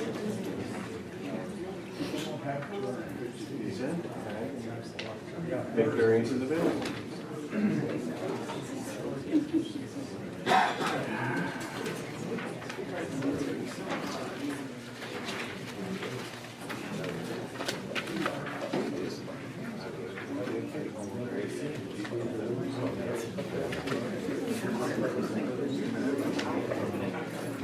like the idea of the conditional use permit, set up threshold, anything above 20,000 square feet would require a conditional use permit? Well, they already have that section. Yeah. Okay, and then, well, what do you do between 10,000 and 20,000 square feet? Well, Again, the standards. but then how is the director gonna issue a permit if we don't come up with something that besides cultivation sites? There's gonna be, Well, the difference between the director's use permit and the full-on use permit is. Can't hear. The difference is a use permit, a director's use permit is done with the intention of circulating the application to the neighbors and to other agencies within there so that you can receive comments back. It's not meant to go through the full-blown environmental process like a use permit is. And when we get that information back, usually what we look for is not controversy. If I get something back that has a lot of controversy to it, I believe that what you would task me with is to go through and look at things that have that are not controversial and pass them forward. But if I had a lot of comments, it's something that I would screen you and back to you. So, and keep in mind also that all my decisions are appealable to the planning commission, such that the plan will be here quite soon. So there are processes and protections in place to allow for that. So we could say that, that we would allow multiple licenses of canopy up to 20,000 square feet with a director's use permit. Over 20,000 square feet would require a conditional use permit. Yes, and that is already, I'd have to find exactly where it says it, but they already do that in there. They go to, I believe it was 30,000 feet. It's in the same section. It's in the same section as it's the I. Sorry, I wandered off there first. There's no use permit for up to 10,000 and it's up to 30,000 will require a director's use permit, and over 30,000 would be a conditional use permit, is what it says here. Correct. And that first license up to 10,000, does that mean the first stacked license? Your second license, in effect? No, it's essentially a type 3 or type 2 license. So so if you just go out and get a type 2, you don't need to go get a permit? That's the way it is? Use permit. Yeah. A use permit, that's the way it is today. Yeah. This is just being redundant. Yeah. Okay. But we could apply the same rules to stack. Well, you could say, you could stack 2 licenses up to 10,000 feet if they are, a small cottage or something like that. But But small cottage you would doesn't. have to revise the ordinance. Yeah. slightly. we don't need license numbers for square feet. No mumbling.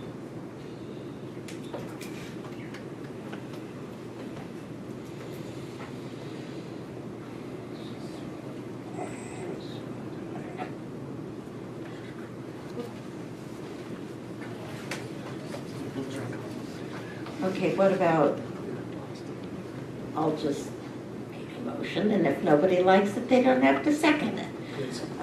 I move that multiple licenses up to 20,000 square feet of canopy would require a director's use permit. Multiple licenses over 20,000 square feet of canopy would require a conditional use permit.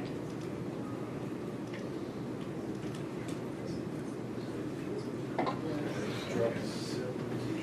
variance is good.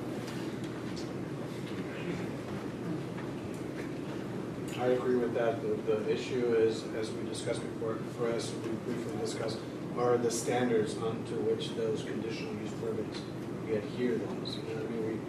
I believe we need some sort of setback or no setbacks at all. I think we don't use a setback, that we send out the notices and we see, you know, if people object to it, then we look at their objections and we decide on a case-by-case basis. If there are no objections, then we allow it to go forward. Logic. Watch your legal problems with bribery issues. Oh, yeah.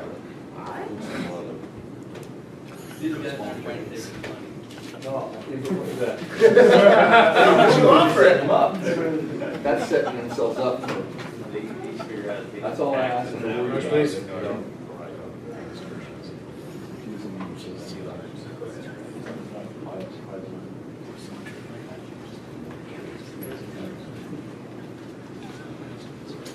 Motion presented by Commissioner Stewart. Is there a second?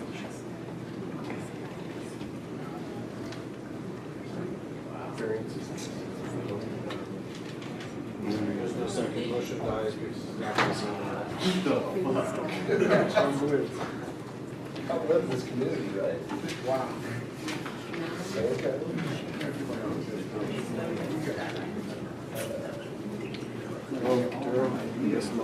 So we recommend to the ad hoc committee to revisit this specific item of stacking and try to come up with a more comprehensive approach. I mean, we're throwing ideas out there, but it's complex. Perhaps doing a more thorough analysis of specific zonings, those setbacks would tie into those. Yeah, I don't see how we're moving forward or how we move forward. I don't see that. I would suggest we do it in the context of a workshop. Let's have a move forward. Just make variances available, that works. We just have someone present, if no one complains, let them grow. How does that not work in a community? Folks, please. Yeah, please. Help us out. We're trying to get through this. I understand your frustration, but for our step. You don't understand it. You're not having a We're going to continue. My suggestion to the commission is that we continue this item for another time. And recommend to the board of supervisors, or to the ad hoc committee, that they either come up with another solution or another approach to this. And I do like Commissioner McHugh's idea of having a workshop, something that we can explore this more in depth. Again, I understand time concerns for different folks that apply for state licenses. For everybody here. However, it is clear to everyone that we are not able to move forward with this. Point of order. There's one thing that I think there is consensus on, and that's the making available variances. Yes, thank you, Mr. Rob. I do agree with that. One thing I think that we all do have consensus on, and we can recommend to the ad hoc, is reintroducing the possibility of variances and make it a level playing field for everyone. Regardless of setbacks, we still have an opportunity to come here, present the case, and have a matter resolved and not just a one-size-fits-all. So I would like to see variance reintroduced or recommended to the ad hoc to be introduced. Commissioners, any thoughts on this so we can move forward? I agree. Are we continuing this to our next meeting to continue to address the rest of the subjects, or are we sending it back to the I think really the only other main one is the opt-out for Hayfork. We'll continue with this specific subject, just because we're splitting it all. Director Tippett, you have something I to was say? just going to say, I recommend you continue to next meeting. We would probably get some additional guidance from ad hoc, but I really think that what the ad hoc is looking for is for you guys to make recommendations. All right, I have, before we continue this, I have a quick question for our commission. How about if we say that multiple licenses will be allowed on agriculture, ag forest, ag preserve with no setbacks, except the setbacks that are called for in those zonings. And any other zoning will only be allowed with a conditional use permit. I think that works. I mean, And the only thing I would think about would be is there a minimum, if we have 5 acre ag parcels, that seems like we ought to have maybe a acreage constraint. An acre or 20, I don't know. I mean, Again, that's the only thing that I would. And I would say that those 5 acre egg parcels are at 20. but I would say also that if you have a, Zoned ag money. but if you have a 5 acre ag parcel, it's at least an ag parcel. Yeah, absolutely. I'll second. Okay.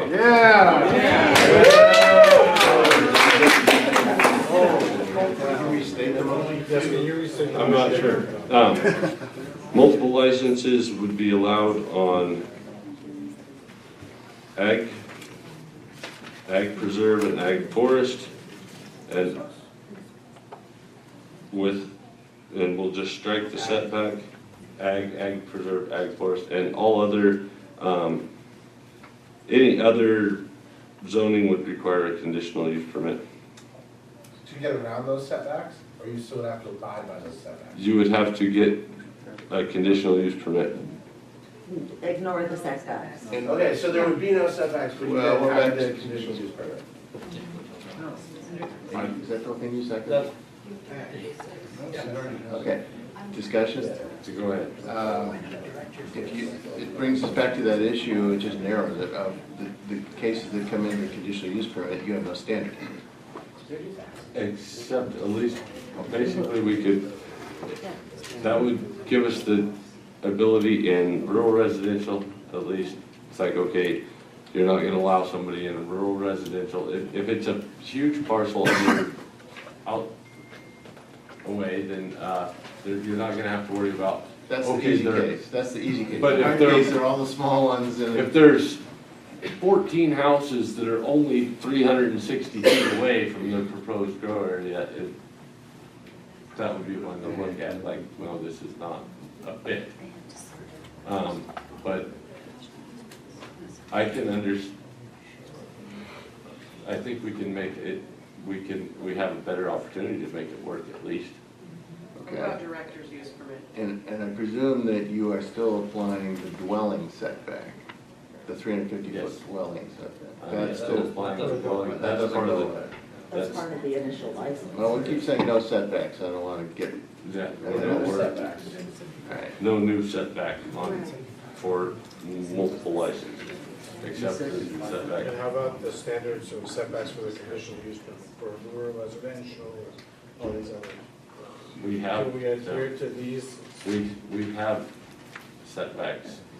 Do we have, Do we adhere to the residential- 350? we have a residential setback. It's like if, And use that 350-foot residential setback to the nearest neighboring dwelling for, regardless of the stacking. if it's good enough for 10,000 square feet of canopy, then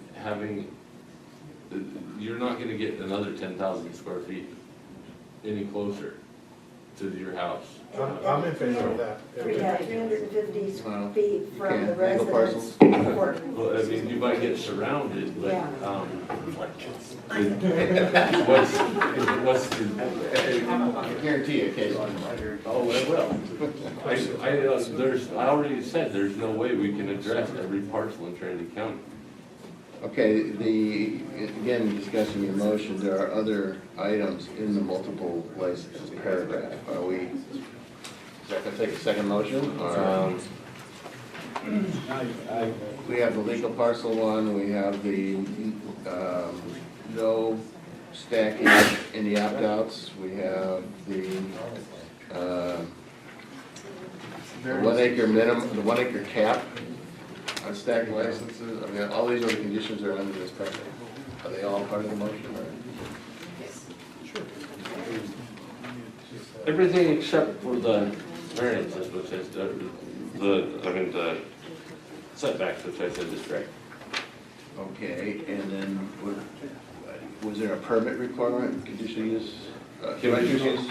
Conditional use permits for, Those three types of ag zoning. Yeah. They're allowed with no setbacks, correct? And, or any other zoning can require a conditional use permit.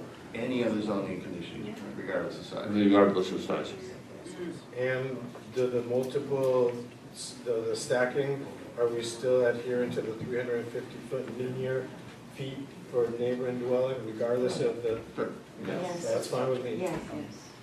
I think those numbers are probably gonna have to go up. I mean, what's a neighbor Yeah. that who says, okay, he doesn't have to get a variance because but now he's doubling or tripling the grow area. How's that gonna affect him? We're gonna see more neighbors complain about these expanded areas, I'm sure. And we're gonna have to make a decision, is an additional setback from the residents appropriate given their doubling or tripling or quadrupling their canopy area? And we're just gonna have to make that call. We're gonna leave it up and ended. Would you, Annual variance. I wanna make sure I express that there's a lot of unclassified out there.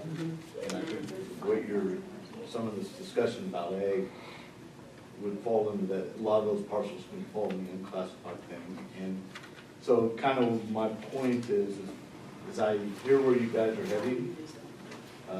Maybe I'd suggest that you give us a little time to develop it. No. Are all the classifieds going ag forest by the county?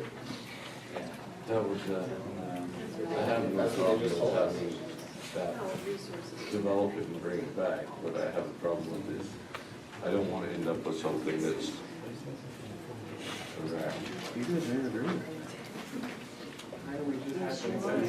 think it's fair that we move forward with this and.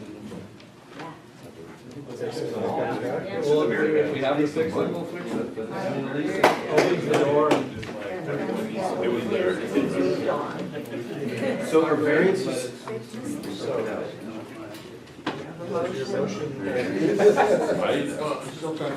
So basically, D. You're trying to cover the entire stack, multiple license section, there's a bunch of stuff. Well, we're gonna have to do some more reading on those. So basically, under B2, we eliminate. you should like address, yeah. We'd eliminate D, we'd eliminate E, and we'd eliminate F, and 3 would go away also. Well. So 2A, B, and C would remain. So are you saying in ag, any of the ags, you can do any amount of stacking with no permits? Use permits? Yes. But section 3 says when you hit 30,000 or more, you need to have director's use permit up to 30 and over 30 you need a CUP. I would say more along the lines of, you don't need to have any, I guess, it's still, it's difficult to cover all your bases again, but if you, If you're an ag, then you don't need to worry about this, but. well, no, what I'm saying is if you're an ag, you don't have to worry about That's, the setbacks. Get rid of the setbacks, which. but the permit requirements. The permit requirements, I think we can just get rid of the setbacks. And leave the permit requirements. And leave the permit requirements. So in ag, you'd have a director's use up to 30 and a Or- CUP over 30. Or in ag forest, ag preserves, you could make it a director's use permit up to 1 acre. Yeah. Yeah. And then on the, You realize that's different than what type 3 requires. If you just go out on your ag and get a type 3 today, you gotta get a CUP. That's 1 acre. yeah, well, there's all kinds of, That's the point. discrepancy between one piece and another. So then, Seems like we could leave 3 in. yeah. I mean, it's gonna impose somewhat more of a burden on the largest parcels, if we want them stacked up to an acre. But it will also reduce the way around getting a type 3 license at CUP and CEQA, just by stacking licenses. So basically, you're just getting rid of D and E and F, right? Yep. Yeah. And you're just including as your 3 ag zoning classifications.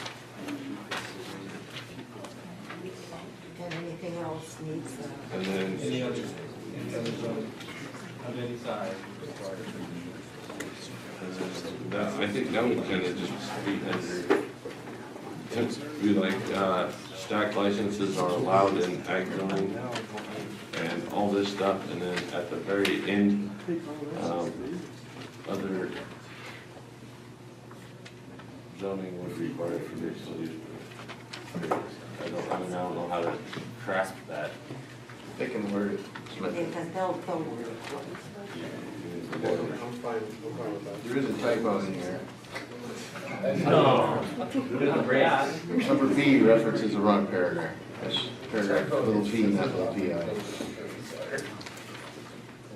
We need to. I'm open to figure. Can you repeat that, please?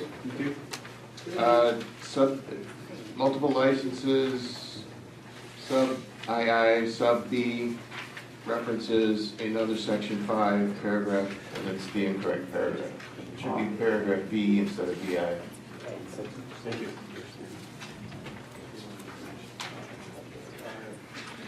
So does your motion still, Commissioner Fraser? I don't know that, I guess this isn't really that technical, is it?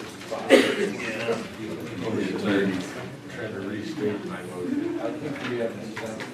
Does staff understand us? Does staff understand our consensus, or do you want us to make a motion? So I think we have. Is there a second on that motion? We just clarified a little bit. We discussed. Staff, are we clear on the motion presented? Let's all listen, please. No, we're not.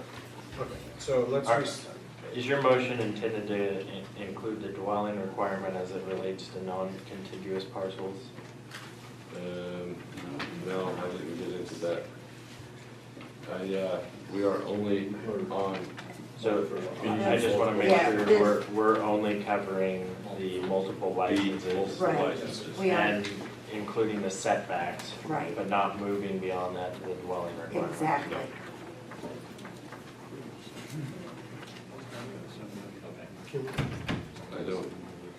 I don't know how I could ever state that as a motion without just reading it verbatim, except to say that we're striking D, E, and F, and allowing multiple licenses in ag forest, and ag preserve, and only in others With no setbacks. with normal setbacks, and only in other zones with a conditional use permit, so. the motion has been presented. I just want to clarify, by normal setbacks, you mean they With require 350, yes. In the zone. And the zoning setbacks for, like, from roads, from streets, all that. And you're still seconding the motion? Yeah. Those in favor of the motion presented? Aye. Aye. Aye. Those opposed? I'll support. Motion carries unanimously.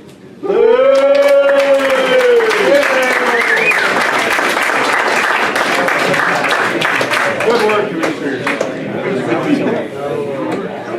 Moving on to the next item, which would be exclude Trinity County Waterworks District 1, namely Hayford. Are we not going to talk about the water? Yeah,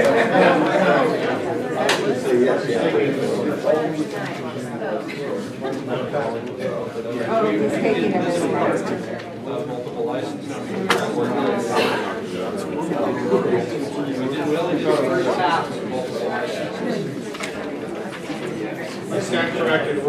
address the second part of both of the licenses, which includes dwelling requirements. People have already spoken on this, so I think it's just discussion after now, see if we want to address it.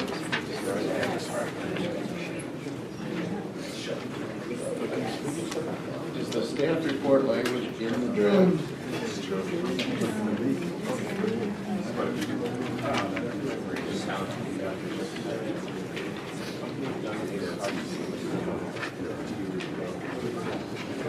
Is this the one where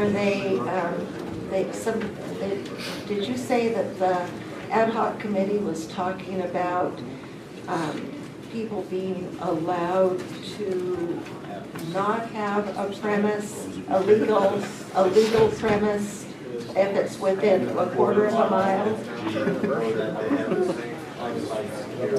Or have on-site security? Not necessarily enhanced. Not necessarily enhanced security, but some, or on-site security, but some type of enhanced security plan. Oh, okay, have a security plan, okay. Yeah, this is, And I think they were looking for a definition.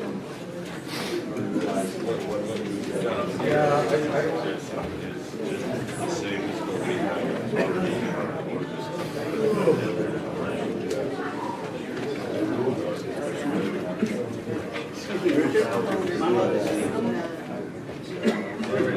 Public comments. This is included in. Yes.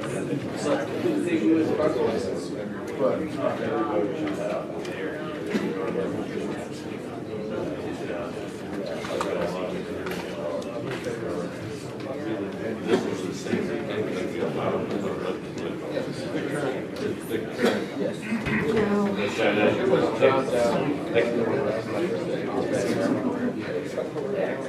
I believe the current rule, they have to be contiguous. Right. Which doesn't include those across the street or down the road. Right, but what we're being asked to look at is, would we consider allowing them to not have a premise if they own a property within a quarter of a mile, or if they present a security plan? Is that? The request is whether you're willing to deviate from what's currently Right, in code exactly. and allow a less restrictive means, which is be within a quarter mile of a residence owning both parcels, or have another security plan, whether you decide that needs to be on-site security, how that would be handled, and that's the request that's in front of you today.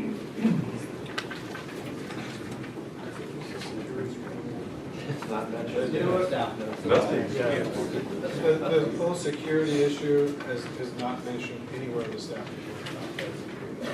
And as I stated before, I don't, I'm happy to address what's in the report, but I don't think we should endeavor the security issue. If it's not presented, we have not had a chance to review it. Research. I'll bring that back to the ad hoc. Yeah, we might deal with that. What about the quarter mile thing? That wasn't in there. It's not in there either. It says close proximity, so when does that mean? It's vague. Something else. In discussion with the ad hoc today. In Trinity County, close proximity could be 20 miles. I do want to make another point. Mrs. McIntosh brought up the fact that about if you own a legal residence in Trinity County, but you own a parcel of land elsewhere, would that qualify as you being able to grow on that site? Yes. I believe that was brought up. I think it's a valid point to consider, because you have a legal residence, you're part of the community, you're paying your taxes. I mean, if you don't have, so that's, just throwing that in there. What about two legal residences on two different parcels that are contiguous? Better yet, I assume. Well, the question came up with the ad hoc is that like a lot of businesses you don't live at. So like I spoke to Keeping about this specifically, and I was like, I don't want to build a house on our larger parcel of the farm because we don't live there. And frankly, like I'm sure everybody here doesn't want their employees living with them.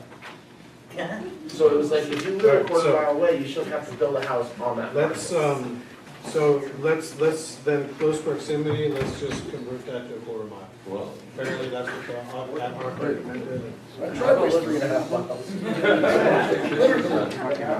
Where are we in the document? Yeah, this isn't, that's, It's nowhere in the middle of the. it's not in the document.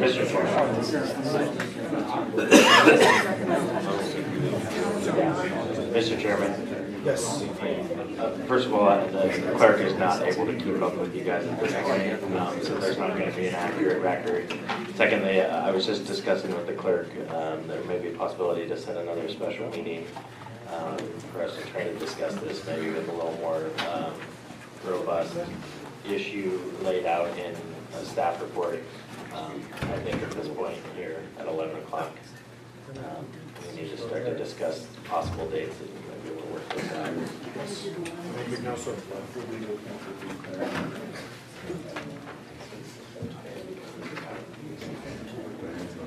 Long day.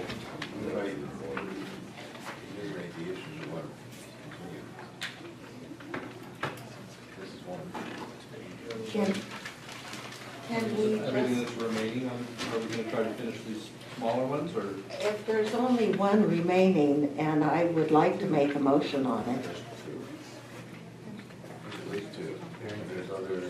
there's the, There's Trinity Waterworks 1, there's restricted use of variances on sites. Multiple. oh yeah, there is, you're right, sorry. The lifetime variances. Yeah. Yeah, and the lifetime variances, you're right. Continue at this point at 11 o'clock. Could we just do the Get Hayfork back here. It's too deep for us. We all farmed all day and we're still here, so we're good, let's do this. People have been waiting for this. Longest one ever. I have no objection in taking a vote on I have no objection in taking a vote. We have to in hear district. public comment before we can do it.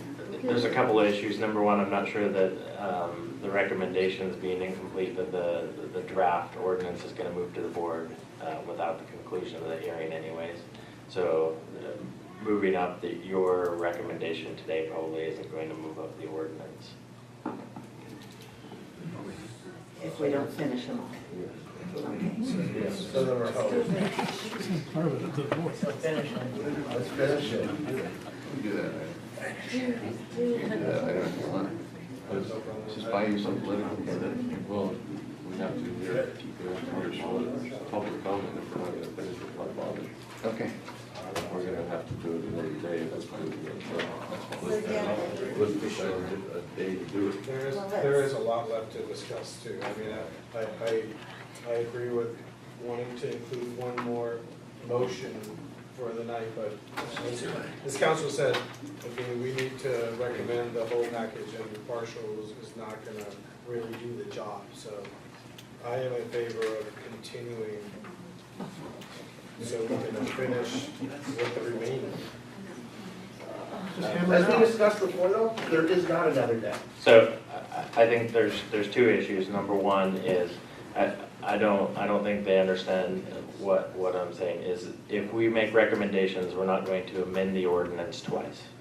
So if you make partial recommendations today, the ordinance is still going to wait for you to complete your recommendations. They're not going to amend this ordinance twice in the time between the meetings. So I think the most expedient way is to try to set another meeting in short order where you can finish this, at which point the ordinance can move forward.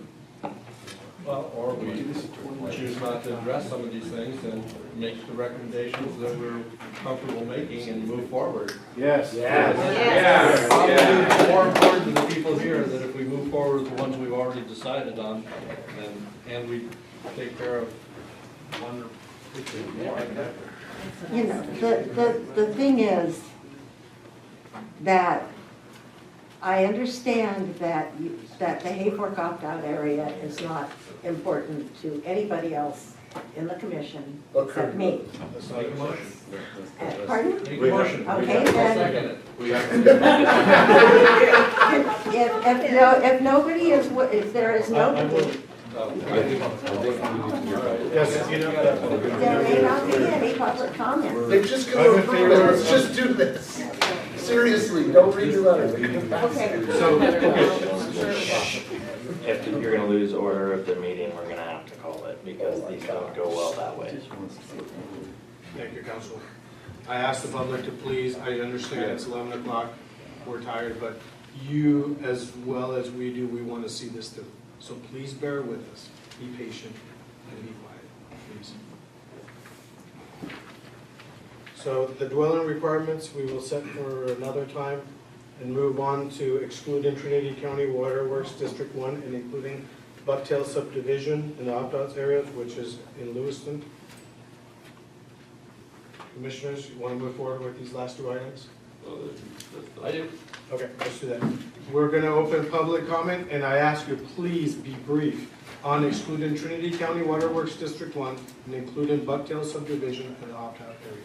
If anyone wishes to address the commission regarding this, please come forward, state your name for the record, and make a question. My name is Lisa Barrow. I live in downtown Hayfork. I want to speak in favor of removing Hayfork from the opt-out areas. That decision begins a movement toward economic prosperity for Hayfork. Tonight I will share the comments regarding the Hayfork Water District I read to the Board of Supervisors on September 18th. The board requested that I share these comments with this commission, and I beg your indulgence. I want to talk about using incentives to encourage and protect legacy farmers in the Hayfork Water District. So far, the cannabis ordinances have pushed farmers out of Hayfork, not because they polluted a creek or used dangerous chemicals or caused a scene, but because the cost and weight of the regulation is too onerous. So how can we stop this devastation? How can we keep families in Hayfork? How can we invite more families to come to Hayfork? We need to use incentives to encourage and protect legacy farmers in the Hayfork Water District. Let's create a Type H license for Hayfork. A Type H license would be good for a cottage grow on all parcels 1 acre or more in the Hayfork Water District. With no water board and no CEQA required, this license will protect our environment while creating small industry. Make it very inexpensive, maybe $100. Streamline the process, a fast track to small commerce in Hayfork. With no residency requirement, no caps, no deadlines. These incentives might entice some of the cannabis experience and knowledge to stay in or come to Hayfork. The big cannabis farms need a trained workforce, and we have one. But this transition will take time. People need to buy groceries and pay bills while we wait for the industry to develop in Hayfork. By allowing the carve-outs in the first place, the board has shown its willingness to create special, arbitrary rules. Create a Type H license for Hayfork, 25 plants in the water district, and make them visible. Get rid of the plastic and the privacy fences. A friend of mine told me about attending the Placerville Garden Crawl. Once a year, gardeners open their gardens, share their gardens with the public. Let's do that. Let's create a collection of small artisan gardens in Hayfork. Keep the Brain Trust in town. Keep the schools open and thriving. Keep the Roderick Center open. Keep the restaurants open. Encourage people all over the world to drive our curvy roads to Hayfork to see our tiny garden town. Thank you. My name is Evan Barrow from Hayfork. I remember when they put Hayfork in the opt-out. It was a difficult night, much like tonight, and I really appreciate you taking the time to get this done tonight. I hope you will vote to remove Hayfork from the opt-out. Thank you. Thank you, Mr. Barrow. Liz McIntosh, Junction C. Absolutely agree with both Lisa and Evan Barrow. And I deeply oppose any other opt-out, carve-out kind of area without real process connected to it. For all we know, you could just pull it out there and say, yeah, people said, but there's nothing to show that. There's nothing to prove that. And of course, all these things include zoning. I'd like to see us follow the zoning. Thank you. Thank you, Ms. McIntosh. Good evening, Commission. Justin Hawkins, Hayfork. I kind of find it, I'm in favor of letting Hayfork Water District have cultivation. It's kind of a no-brainer in my opinion because it really doesn't have any grassroots support, frankly, that opt out or carve out, whatever you want to call it. But I do find it interesting that in this proposal, basically, we're just swapping carve-outs, opt-outs from Hayfork and giving it up to Bucktail subdivision. It looks like a little quid pro quo, you know, like we're kind of, I don't know, trading horses here. Only we're trading carve-outs, I guess. It just looks a little weird. It almost like it should be a separate, like, issue, I think. But to me, it looks like we're trading stuff around, and I don't even know if that's, well, the optics are terrible. But Bucktail subdivision hasn't had any support here today, so I'm not really sure what, you know, their opinion of the matter is. But I do live in Hayfork, and I'd like to see cultivation inside Hayfork Water District. Thank you. Commissioner Hawkins. If there's no more public comment, we'll close public comment on this. Commissioners? I move that we exclude the Trinity County Waterworks District 1 from opt-out area and include Bucktail subdivision. A second. Discussion? Well, I would have to say I'm not quite as confident or supportive of putting Bucktail in the opt-out without seeing a petition or something. I mean, it just says upon request. So I would prefer that these be split myself, but you guys have a motion and second, so that's just my opinion. Any further discussion, commissioners? Those in favor of the motion presented? Aye. Aye. Aye. Nay. Those opposed? Nay. Motion carries 4-1. Last item on tonight's agenda, or last sub-item, would be the issue of variances. So we did make a motion, did we make a formal motion? Yes. We only dealt with the first aspect. We're restricting variances on multiple licenses. Sites adjacent to non-recreational public lands, TPD, open space. Eligible for lifetime. That's going to be a discussion for another time. We're not going to address that. So are we in favor, commissioners? Do we have consensus for the remaining items to continue? There's only the one. Yeah. Yeah, but that once we're diving into the lifetime of certain, Yeah. it's, No, I- at this point, we just think to. You technically have to, you have the dwelling unit and the variance. Yeah. Oh, that's right, the G. Yeah, I forgot that. And at this point, do we want to make a recommendation to take what we have and run with it, or do you want to finish this? Council, do we need a motion for recommend, or definitely motion for continuance on these two items? How do we proceed? You can definitely make the recommendation whether the board is going to move forward with a partial or not. I can't say that for sure. So you can make the recommendation and pass it on. So I'll move that we send the motions that we've already made to the board for their action in revising the ordinance.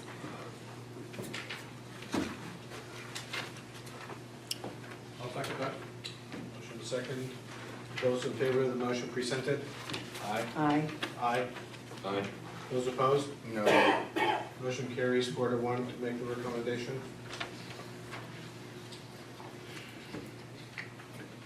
And the continuance requires a motion, of course, does, yes. Why does there have to be a continuance? We don't- I mean, we just chose not to address those. We just- Aren't we allowed to do that? Yeah. Yeah. I mean, they're asking us for our recommendation, we're not making recommendations on certain things. Okay. That's fine. Well, we haven't discussed it. Public's had no opportunity to discuss it. Give it 10 minutes. What's the problem with continuing those items? I We're have already. no problem with continuing the items. You want to make a motion, Commissioner McHugh? I will be continuing the remaining items on this ordinance to a meeting soon to be held. Do we have a date? We're going to be here later than this on November 8th.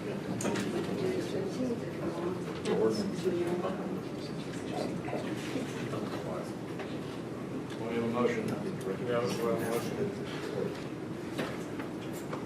Staff counsel, is there anything to add to this? We have a motion, is there a second?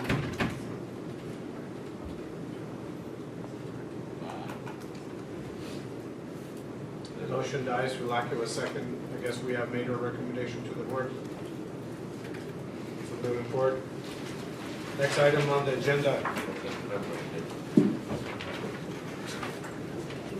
Matters, agenda item number 5, matters from the commission. I don't have anything. I do have something to note. I guess for the November 8th meeting, we're going to address the Mountain Community Health District modular buildings. So I want to be clear, is there anyone going to be representing that entity? The applicant is involved. Okay.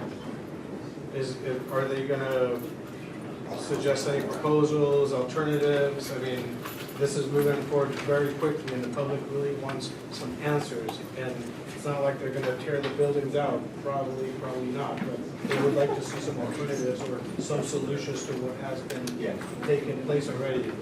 I mean, they have presented a solution. The community has built what was accepted. So they can present the same thing to you, and you can evaluate it, or they can present alternatives which you can take into consideration. Okay, We don't know what the staff report is, so we okay, can't so really I just want to clarify that. Next item on the agenda, matters from staff. It is 11:07, meeting is adjourned.